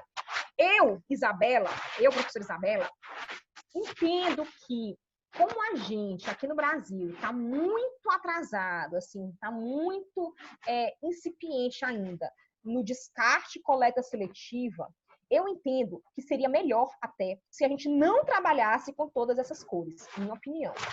Seria melhor se a gente fizesse algo mais simples, algo com 2 ou 3 cores no máximo, algo que nos permitisse separar os resíduos entre orgânicos, que o orgânico vai para compostagem, ok? Vai virar adubo. Depois, recicláveis. Os recicláveis podem ser todos os materiais reciclados juntos, plástico, papel, vidro, etc., contanto que não esteja contaminado com orgânico, porque se está contaminado com orgânico, ele acaba ficando inviável para ser reciclado, ok? Então, por isso que é necessário separar. A coisa mais importante de ser separada é o orgânico do reciclável. E aí, uma terceira separação poderia ser o que a gente chama de rejeito. que é aquilo que nem é orgânico, nem a gente consegue reciclar, porque a gente não tem tecnologia para isso, não tem processo de gestão para isso, ok? Por exemplo, um CD, alguns tipos de materiais que a gente não consegue reciclar. Mas há países, inclusive, que nem trabalham com essas três formas, trabalham mais simples ainda, trabalham com duas categorias, que é o resíduo orgânico, que eles chamam de resíduo úmido, e o resíduo seco, que aí entra reciclável, não reciclável, contando que seja seco, contando que não esteja contaminado com orgânico, contando que não tenha umidade, ok? Porque aí você separando entre úmido e seco, tudo que é seco, você consegue enviar para centrais de triagem, e nessa triagem vão separar o que pode ser reciclado e o que não pode ser reciclado e que a gente não consegue reciclar. Porque às vezes a população não sabe o que pode ser reciclado ou não. Tipo, eu estou falando aqui para vocês que com CD-ROM a gente não recicla ainda, ok? Mas aí vocês poderiam não saber disso, tá? Então, às vezes, muitos países ou municípios já trabalham com a categoria úmido ou seco. Faz com que todo mundo, pelo menos, separe entre úmido e seco. Porque na hora que você separa o úmido e o seco, o úmido consegue ir para a compostagem, o seco vai para um centro de triagem, e lá no centro de triagem a gente separa o vidro, separa o plástico, separa o papelão e etc. Inclusive, aqui no Brasil, nós temos a figura dos catadores, que, na minha opinião, são um dos grandes protagonistas da gestão de resíduos. E os catadores, eles têm todo a conhecimento, a competência técnica para identificar o que pode ser reciclado ou não, que tipo de material vai para um canto, que tipo de material vai para o outro, ok? Um catador sabe muito mais sobre resíduo, o que tipo de resíduo é aquele, para onde vai, do que eu, que sou professora, ok? Então, eu já visitei muitas cooperativas de catadores, e eles pegam plástico, eles dizem, esse plástico aqui é o plástico tal, e esse plástico aqui vai para aquele bolo bem ali, porque aquele bolo é um tipo específico de plástico. Então, os catadores sabem melhor do que ninguém fazer essa triagem dos resíduos. E aí, claro, eu já vou mostrar para vocês, os catadores não devem trabalhar de qualquer jeito. Deve-se ter todo um programa para que eles trabalhem de forma segura, de forma confortável, fazendo parcerias com o poder público ou com as instituições privadas, ok? Em centros de triagem adequados, para não estarem catadores avulsos no meio da rua ou trabalhando em locais inseguros, ok? Bom, aqui é um exemplo de descarte seletivo para reciclagem, ok? Já no momento do descarte, você já é informado sobre aquele resíduo, onde descartar. Aqui é o exemplo que eu falei para vocês, que a gente tem uma separação somente em duas categorias, orgânico de um lado, que é o úmido, né, de um lado, e os recicláveis do outro. Facilita e muito o descarte e a coleta seletiva, porque as pessoas têm muita mais facilidade para descartarem seletivamente quando são só duas categorias, ou no máximo 3 categorias. Quando é aquele monte de categoria, aquele monte de coisa colorida, as pessoas têm muita dificuldade, e no final das contas acabam colocando em qualquer lugar, e aí mela tudo, né? E aí, tipo assim, o que era para ser perfeito acaba não sendo perfeito, acaba não sendo nem bom. Sabe aquela história de que o bom é o inimigo do ótimo, é o contrário, o ótimo é o inimigo do bom? Agora eu esqueci qual é a frase. Mas, enfim, eu considero que a gente tem que procurar fazer algo efetivo. Então, dentro da nossa realidade, eu considero que o que seria mais efetivo seria a gente trabalhar com 3 ou 2 categorias. Pelo menos, no máximo, 3 categorias, ok? Seco e úmido, ou então recicláveis, orgânico e rejeito. Aqui, exemplo, o que é que seria reciclável?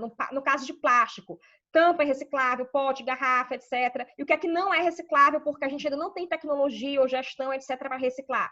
No caso do plástico, tomada, cabo de panela, espuma, acrílicos e embalagens metalizadas. Bom, aí a pessoa que vai colocar o resíduo lá nos coletores coloridos, ela vai olhar para um acrílico, uma coisa de acrílico, um objeto de acrílico que quebrou, e vai dizer, isso daqui é plástico, sei lá, é acrílico, eu vou jogar no plástico, né? Crente que aquilo é reciclável, e aquilo nem é reciclável, ok? Então, é difícil, nem todo mundo vai saber onde colocar cada resíduo. Então, é muito mais fácil simplesmente tiver recicláveis, ou então seco, úmido, ou então orgânico, e o rejeito, tá bom?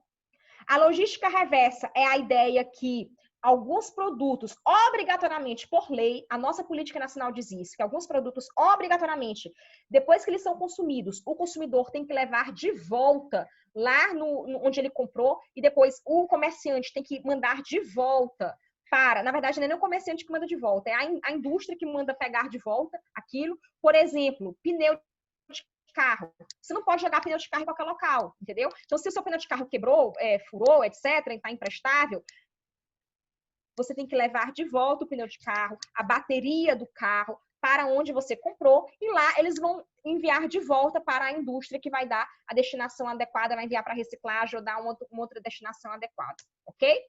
Bom, pessoal, é que já entrando na fase final, estou finalizando, eu juro. Eu falei sobre os catadores para vocês. Eu fiz uma apresentação, depois eu posso enviar para as professoras por WhatsApp, elas podem encaminhar para vocês, se for interessante para alguns, sobre o quadro de gestão de resíduos no Brasil e o que tem de mais diferente em relação à Europa. Eu fiz essa apresentação num congresso lá na Itália, fui convidada para fazer essa apresentação lá, e uma das coisas que mais é diferente da nossa realidade para a realidade europeia, além do fato de a gente ter lixões ainda, é o fato de que nós temos catadores, né? Eles não têm essa figura do catador lá. Então, nós temos catadores aqui e, ao invés da gente tentar adaptar nossa realidade excluindo os catadores, ok? A gente tem que, na verdade, fazer com que os catadores tenham melhores condições, porque já são cooperativas, já existem cooperativas muito bem organizadas, pessoas que dependem da catação, da separação dos resíduos para sobreviver, e não dá para a gente pensar no modelo de gestão de resíduos da Europa para o Brasil, porque aquele modelo não prevê catadores, não existe catadores lá na Europa. Então, o modelo do Brasil tem que ser um modelo que preveja a inserção dos catadores nessa gestão, nessa logística. E a nossa Política Nacional de Resíduos Sólidos, ela prevê os catadores, lá no início da política, quando ela começou a ser discutida no Congresso Nacional, essa política começou a ser discutida na década de 90, não tinha uma única referência aos catadores no texto do projeto de lei. Aí demorou anos, os catadores foram lá, brigaram, catadores organizados em cooperativas, em associações, etc., brigaram. E aí, quando a política nacional foi promulgada, em 2010, ela trouxe 13 referências expressas aos catadores. Catadores sendo incluídos, catadores tendo prioridade na contratação do poder público, né, fazer parcerias com o poder público, catadores sendo protagonistas da política nacional de resíduos sólidos. Mas não de qualquer jeito. Não é esse tipo de trabalho de catador que a gente quer com os catadores lá no lixão, em condições totalmente insalubres. Não é isso, ok? Então, que tipo de trabalho para os catadores que a gente quer, que a gente almeja, que a gente necessita? Então, eu fiz aqui eu apresentei lá nesse congresso lá da Itália, e aqui eu já mudei para o português, né? Eu apresentei lá essa série de imagens, assim, foi meio chocante para eles que não tinham essa visão do que é catador. Então, apresentei essa série de imagens para mostrar o que é hoje e como é que a gente quer que seja, tá bom? E como é que já até é em alguns locais. Está caminhando para isso. Então, a gente começa nessa setinha vermelha aqui do lado, o Start, né? Eu vou apertar aqui o botão do Start, de começar, e a gente vai começar a mudar essa realidade juntos, tá ok? Então, a realidade hoje começa assim, é o que a gente não quer. Aí melhorou um pouquinho, porque ele já não está mais no lixão, mas ainda não está perfeita porque ele está catando de forma avulsa na rua. Ok? Então, a gente ainda vê muitos catadores de forma avulsa na rua. É melhor do que estar no lixão, naquela condição insalubre do lixão? Claro que é, mas ainda não é perfeito, ok? Aí começa a melhorar quando eles começam a serem compreendidos, eles começam a se compreender e a serem compreendidos pela sociedade como uma classe profissional. Então, veja aí uma catadora fazendo um protesto, dizendo que catador é profissão. Aí começa a melhorar mais ainda quando eles começam a ser catadores avulsos e passam a ser cooperativas, associações, ok? Melhorou mais um pouquinho. Agora, as associações, as cooperativas juntas, fazendo protestos ou pedindo por mais políticas públicas ou pedindo por mais participação na gestão de resíduos, eles juntos fazendo isso. Aí, está melhorando porque agora nós já temos políticas públicas voltadas especificamente para catadores. como esse programa aqui, Cata Ação, ok? Poder público voltado para auxiliar, apoiar os catadores. Está melhorando ainda porque a gente tem agora aqui um centro de triagem. Um centro de triagem que os catadores estão lá, através de cooperativas, fardados, recebendo lá no centro de triagem os resíduos. Eles não precisam mais estar no lixão, não precisam mais estar no meio da rua, debaixo de sol quente, estão agora no centro de triagem e o resíduo chega até eles.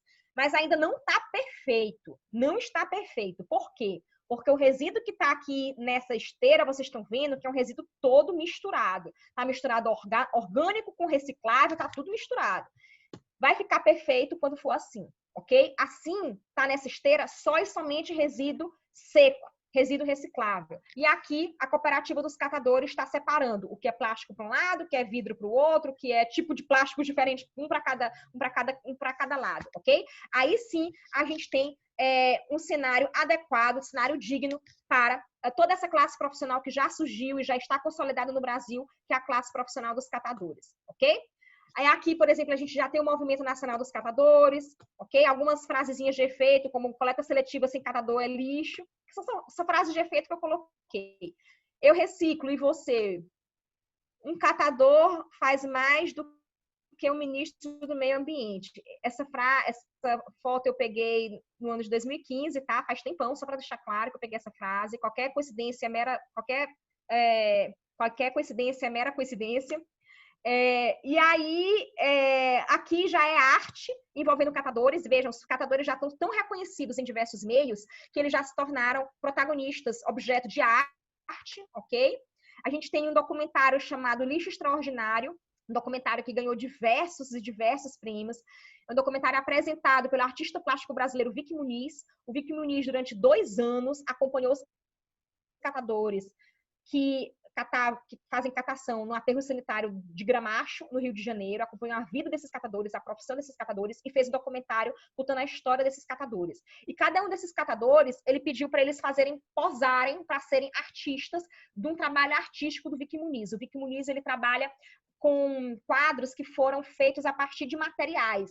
Então, o Vic Muniz pegou essa foto dos catadores, projetou num chão assim bem grande, no espaço de uma galeria bem grande, e depois, em cima da foto, colocou materiais que foram tirados do aterro, né? Materiais recicláveis que foram tirados do aterro, formando a imagem dos catadores, a foto dos catadores em cima da foto original, ok? E aí depois fotografou. Então, a foto que a gente vê aí é uma foto em larga escala, né, em amplitude, de materiais que foram colocados milimetricamente aí no chão para refazerem a imagem do catador. O braço do catador, esse catador é o Tião. O Sebastião, ele é hoje um grande líder de catadores no Brasil.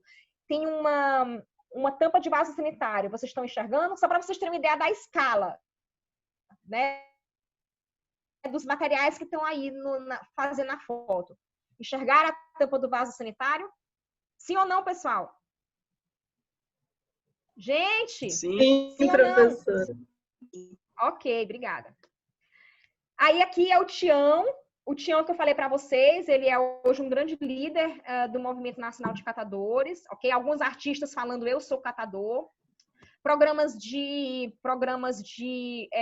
prefeituras fazendo parceria com catadores. Aqui em São Luís, nós já temos oficializadas 3 cooperativas, associações de catadores. Uma delas, a Copresley, funciona dentro do ambiente da UFMA.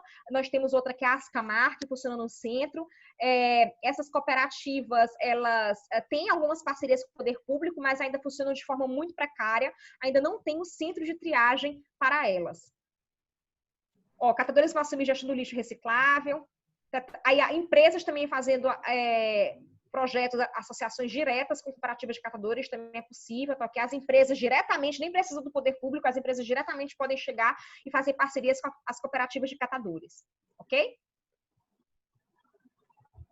E aí, aqui era um videozinho, um videozinho que eu ia mostrar para vocês, mas pelo adiantado da hora eu vou depois enviar esse vídeo pelo WhatsApp para quem tiver interesse, tá bom? Pessoal, é isso. Eu estou aqui super feliz que a gente continuou a ficar com quase todo mundo até o final. Vocês me ouviram durante 1h30. E eu quero me colocar disponível para qualquer dúvida, pergunta, complementação. Estou aqui, sou toda de vocês. Pronto. Dúvidas, perguntas, complementações? Alguém quer falar alguma coisa? Não só pergunta, Edivaldo. Eu Oi, queria Edivaldo. só complementar você aí, porque às vezes a gente está aqui vendo as coisas, alguma coisa que pode ser reciclada e normalmente te passa a visão. Então, depois de todas as explicações que você passou, poxa, a gente tem uma ideia totalmente diferente da coisa que a gente via. Né? Eu moro aqui em Paragominas, no Pará, e aqui nós temos uma cooperativa, ou tem um caminhão que passa pegando só o reciclado, todo coisa que é reciclado. Nós temos a coleta normalmente, mas olha, assim, eu acho que talvez recicle, mas não recicle nem uns 20% do que poderia. Mas com todas as explicações agora, como a gente tem no Laje, a gente tem dar algumas palestras, a gente já pode até divulgar mais isso para que nós tenhamos um mundo melhor. Com certeza. Gente, e esse evento aqui, se as professoras da UEMA, que são nossas anfitriãs, concordarem, né, a ideia é que seja um evento depois que fique público, disponibilizado para quem quiser compartilhar. Então, se as professoras anfitriãs, professora André e professora Jaqueline concordarem, a gente pode subir esse vídeo para o YouTube. Eu tenho um canal do YouTube, então a gente sobe o vídeo para o YouTube, pode também ser colocado em outros canais do YouTube que se as professoras tiverem, para a gente tornar isso um vídeo compartilhável e a gente compartilhar com o que a gente quiser. Tudo bem, professoras? Por mim, tudo bem. Não sei, professora André, se vai querer fazer alguma palavra agora, não sei.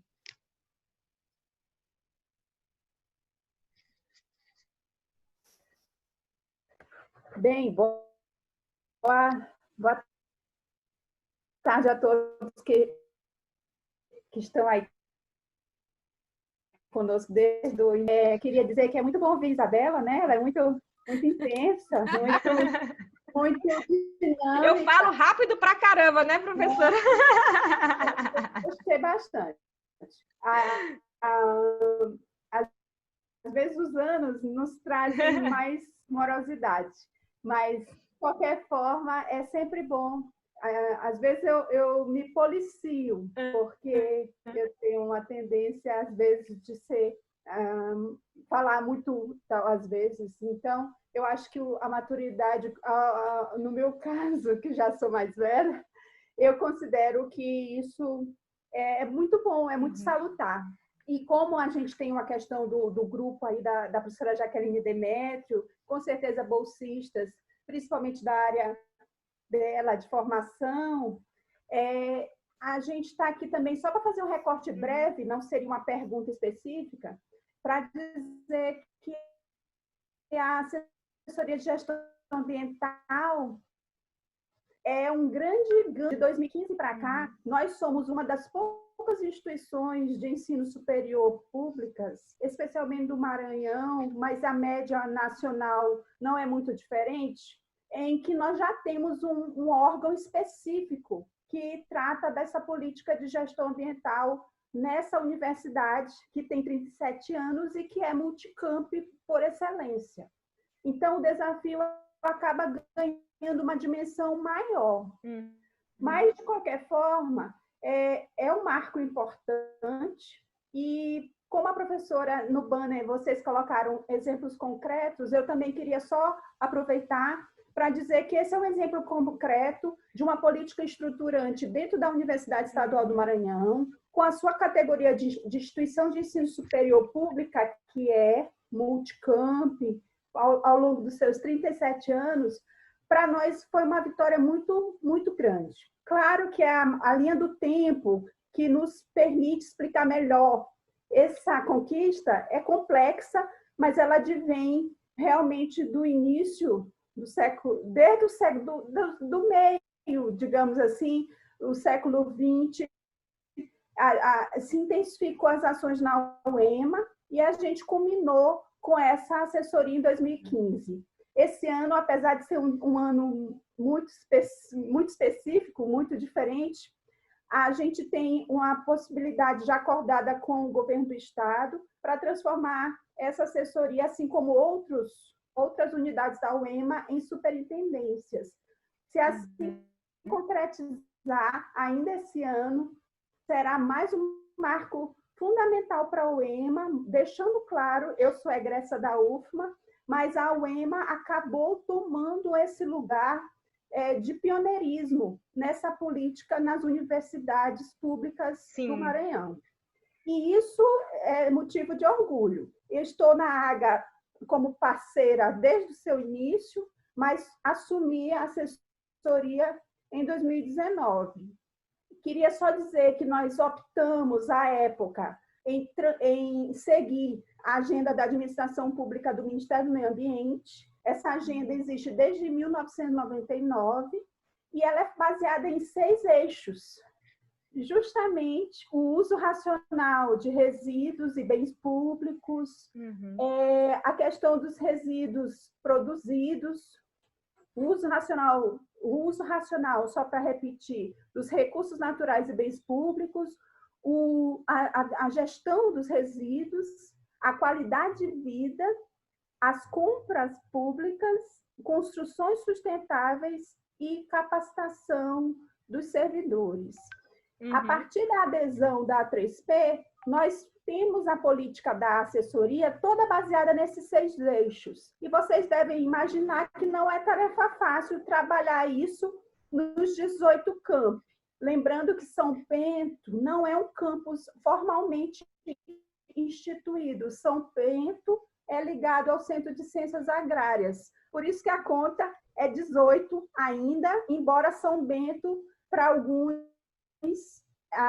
contam como o 19º. De qualquer forma, a A3P nos orienta, nós temos os relatórios anuais baseados na plataforma do Ministério do Meio Ambiente, e a gente tem que cumprir, né, as nossas ações, os projetos e programas pensados para dar conta desses 6 eixos. Nós não trabalhamos especificamente todos os eixos, porque seria muito difícil num primeiro momento, mas a gente tem conseguido ganhar espaço e trabalhar os 6 eixos. Só para vocês terem uma ideia, ano passado a gente ganhou um prêmio da A3P Nacional no programa Nosso Papel, que é o carro-chefe da gestão de resíduos na UEMA, o papel. Com o advento dos sistemas integrados, entre outros, a gente já teve uma redução dos papéis entre os setores.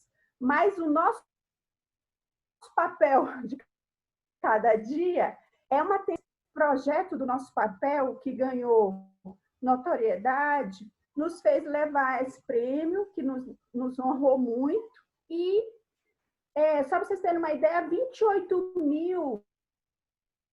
mais de 28.300 quilos gerados dentro do nosso papel de 2015 a 2019. Gerados por quê? Porque nós temos bolsistas que acompanham a coleta em todos os prédios do campus Paulo VI.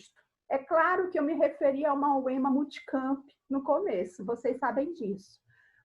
Mas esse é um programa como se fosse no campus Paulo VI, mas hoje, com o apoio das comissões da AGA, que já existem em todos os campi, a gente tem replicado os projetos nos campi. Claro que é um processo lento e gradual. Queria só pontuar que dentro do campus Paulo VI nós temos uma parceria com a Ecocemar e desde 2015 nós temos um ecoponto solidário que ajuda, direto ou indiretamente, cerca de 18 famílias e é ligada à Coprésio. Desse ecoponto, ainda com a visão dos resíduos da forma que são tradicionalmente conhecidos, lá nós conseguimos recolher da comunidade acadêmica e do entorno plástico, metais, papel, resíduos orgânicos, no caso, óleo de cozinha e Tetra Pak.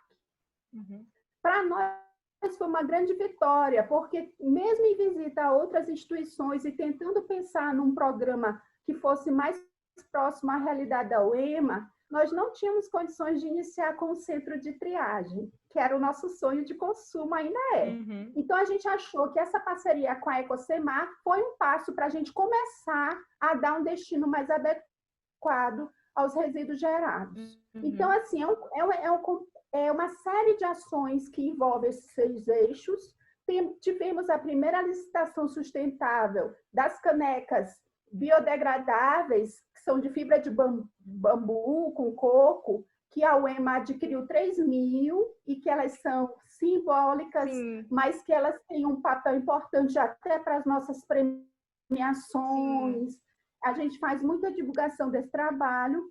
Mais recentemente, porque nós somos parceiros da Ecoliga, nós estamos fazendo algumas adesões a licitações compartilhadas, aquelas que existem entre órgãos públicos estaduais, e nós estamos adquirindo algumas outras canecas e xícaras biodegradáveis.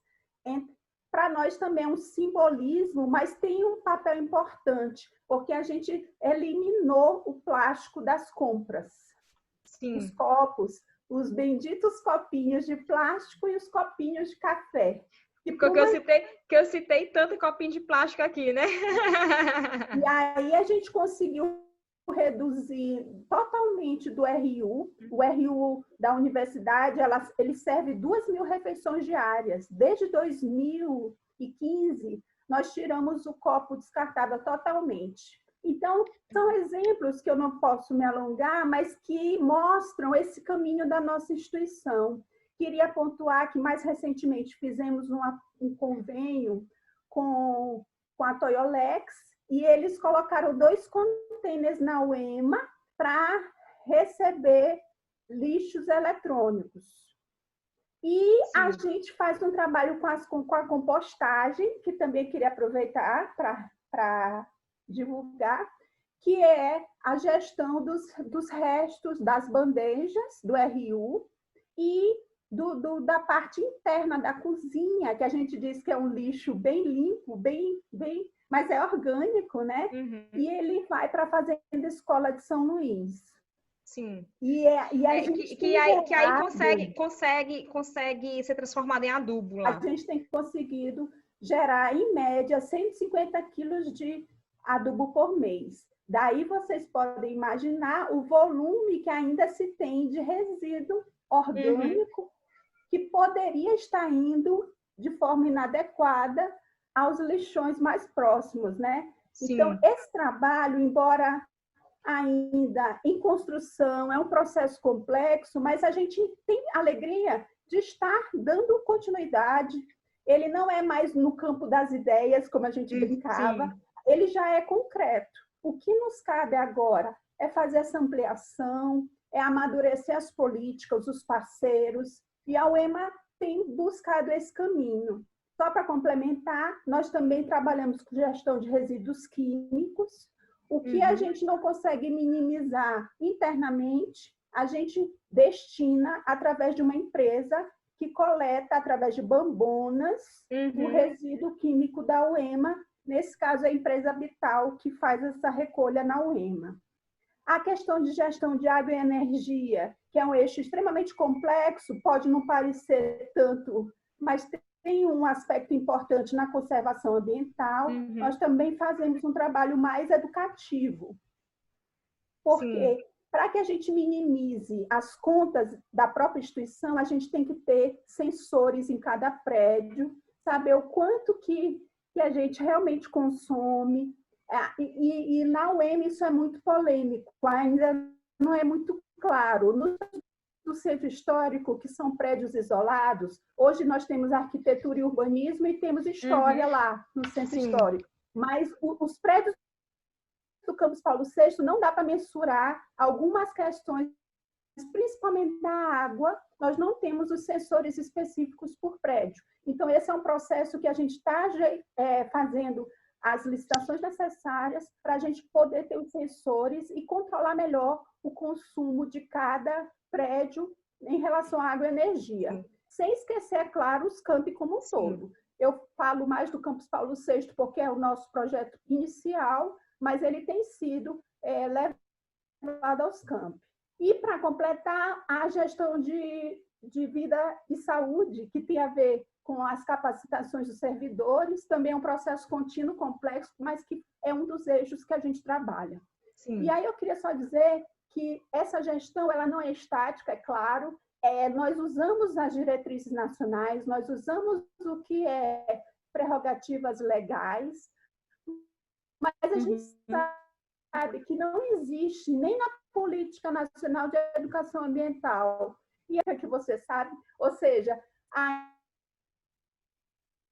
ainda estamos nesse processo, um pouco atrasado, mas ainda estamos. Nós sabemos que a gente tem a necessidade de amadurecer melhor esses caminhos aí. E a gestão ambiental, claro, do ponto de vista cidadão, mas coletiva do ponto de vista institucional. E aí eu reforço que a UEMA já tomou essa decisão. E não foi eu, foi a administração superior, né? Que é sensível à questão, vistas a se tornar ainda nessa gestão uma superintendência. E a gente tem baseado na A3P o nosso trabalho, com o intuito de institucionalizar outros formatos de parceria e de acompanhamento. Exemplo, ISO 14001, que é uma prerrogativa, nós estamos fazendo reuniões para elaborar uma possível adesão. Inclusive, eu ia justamente perguntar se, com toda essa experiência da A3P, vocês iriam tentar, né, ganhar a certificação ISO 14001. E a senhora foi justamente no ponto que eu já iria perguntar, exatamente. Claro, porque toda a experiência da A3P já deixa vocês já preparados para a ISO 14001. A gente brinca que a gente veio de mais longe e que o nosso caminho é longo. Porém, a gente sabe que os desafios também são muito diversos. Sim. Então, a gente precisa arrumar melhor a casa. Nós temos usado esse modelo mais fundamentado inicialmente no Paulo VI para levar isso a todos os campi, isso já está em processo, mas a gente está já com uma consultoria em análise para que a gente possa chegar a ISO 14001, não sei o dia certo, mas é um processo de adequação. E mais recentemente, eu estou fazendo ainda esse ano a adesão da UEMA no Green Metric, que é uma avaliação mundial das universidades, do ranking das universidades. Eu brinco que nós somos muito ambiciosos, mas a ideia é que no Green Metric a gente se força a ter um padrão internacional. Ou seja, para além da 3P, que está bem consolidada no Brasil e que já nos dá um acompanhamento importante, nós não estamos nos furtando em querer ir além, né? E buscar também uma certificação internacional como a ISO 14001 e até mesmo entrar nesse ranking das universidades, que é um processo que nós já fizemos adesão, ele é coordenado pela Universidade da Indonésia, e a gente está assim, mesmo que a gente inicie pequeno, a gente quer iniciar para entrar no ranking internacional também. Sim. E é isso que eu gostaria de iniciar também, só para contribuir no debate, tá? Obrigada. Eu queria só comentar que a professora Andréa fechou com chave de ouro, porque eu apresentei mais teoria no finalzinho, passei voando por alguns exemplos, e aí a professora Andréa trouxe, na verdade, o melhor exemplo de todos, que é o exemplo da casa, né? A prata da casa da UEMA. Eu já tinha ouvido falar justamente que a UEMA tinha ganhado, tinha se adequado à A3P, estava com a certificação A3P, e, se eu não me engano, eu acho que eu até já ganhei o copozinho da UEMA, alguém já me deu o copozinho da UEMA, tenho esse copozinho aqui comigo, exato, e eu fico extremamente feliz, né? Como eu falei, eu já fui professora da UEMA, professora substituta por 2 anos. Espero um dia voltar à instituição, porque foi uma das instituições que eu mais amei dar aula. Professora, a senhora está intimada a voltar o mais rápido possível. Pois então tá. Se tiver concurso, estarei aí. Professora, inclusive, está em aberto, e a nossa forma de contratação de professores substitutos no momento, ela vai ser diferenciada devido à pandemia, a gente vai fazer apenas seleção de currículos, mas está em aberta, e depois a gente conversa e eu lhe dou mais detalhes.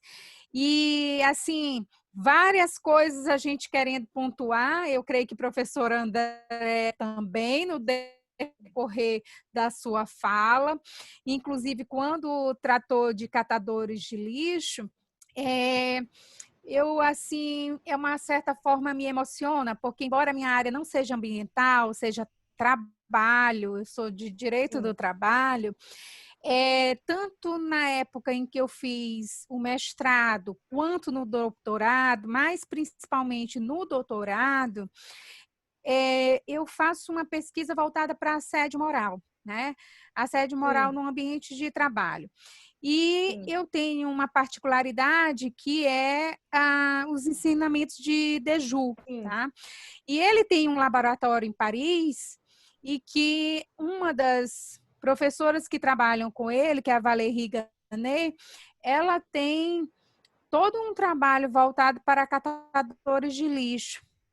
E aí eu tive uma imersão com ela, né? E a gente podendo trabalhar o sofrimento desses catadores, e é claro que numa perspectiva parisiense totalmente diferente do Brasil, né? Então você vê o desgaste da profissão lá, nem se compara com o desgaste da profissão aqui, das políticas públicas aplicadas, né, de um país para outro e tudo mais, toda essa questão da peculiaridade. E também queria pontuar, quando a professora Andréia falou sobre lá na Vila dos Containers, nós temos, né,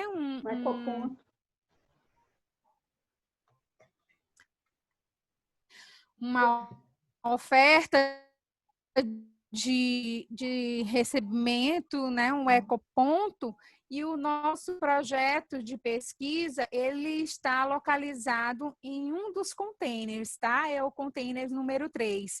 E a gente faz toda a perspectiva voltada para o acesso à justiça, tá? A exposição das duas professoras, a professora Andréia, ela era pró-reitora, ela já estava engajada nesses, né, aspectos, né, e nas indas e vindas da AG, ainda mais agora, né, professora Andréia. E a senhora, professora Isabela Pissing, tá? Não posso nem medir as palavras em agradecer, tá? Professora, muito obrigada. Eu queria me despedir só acendendo a luz, porque ficou escuro.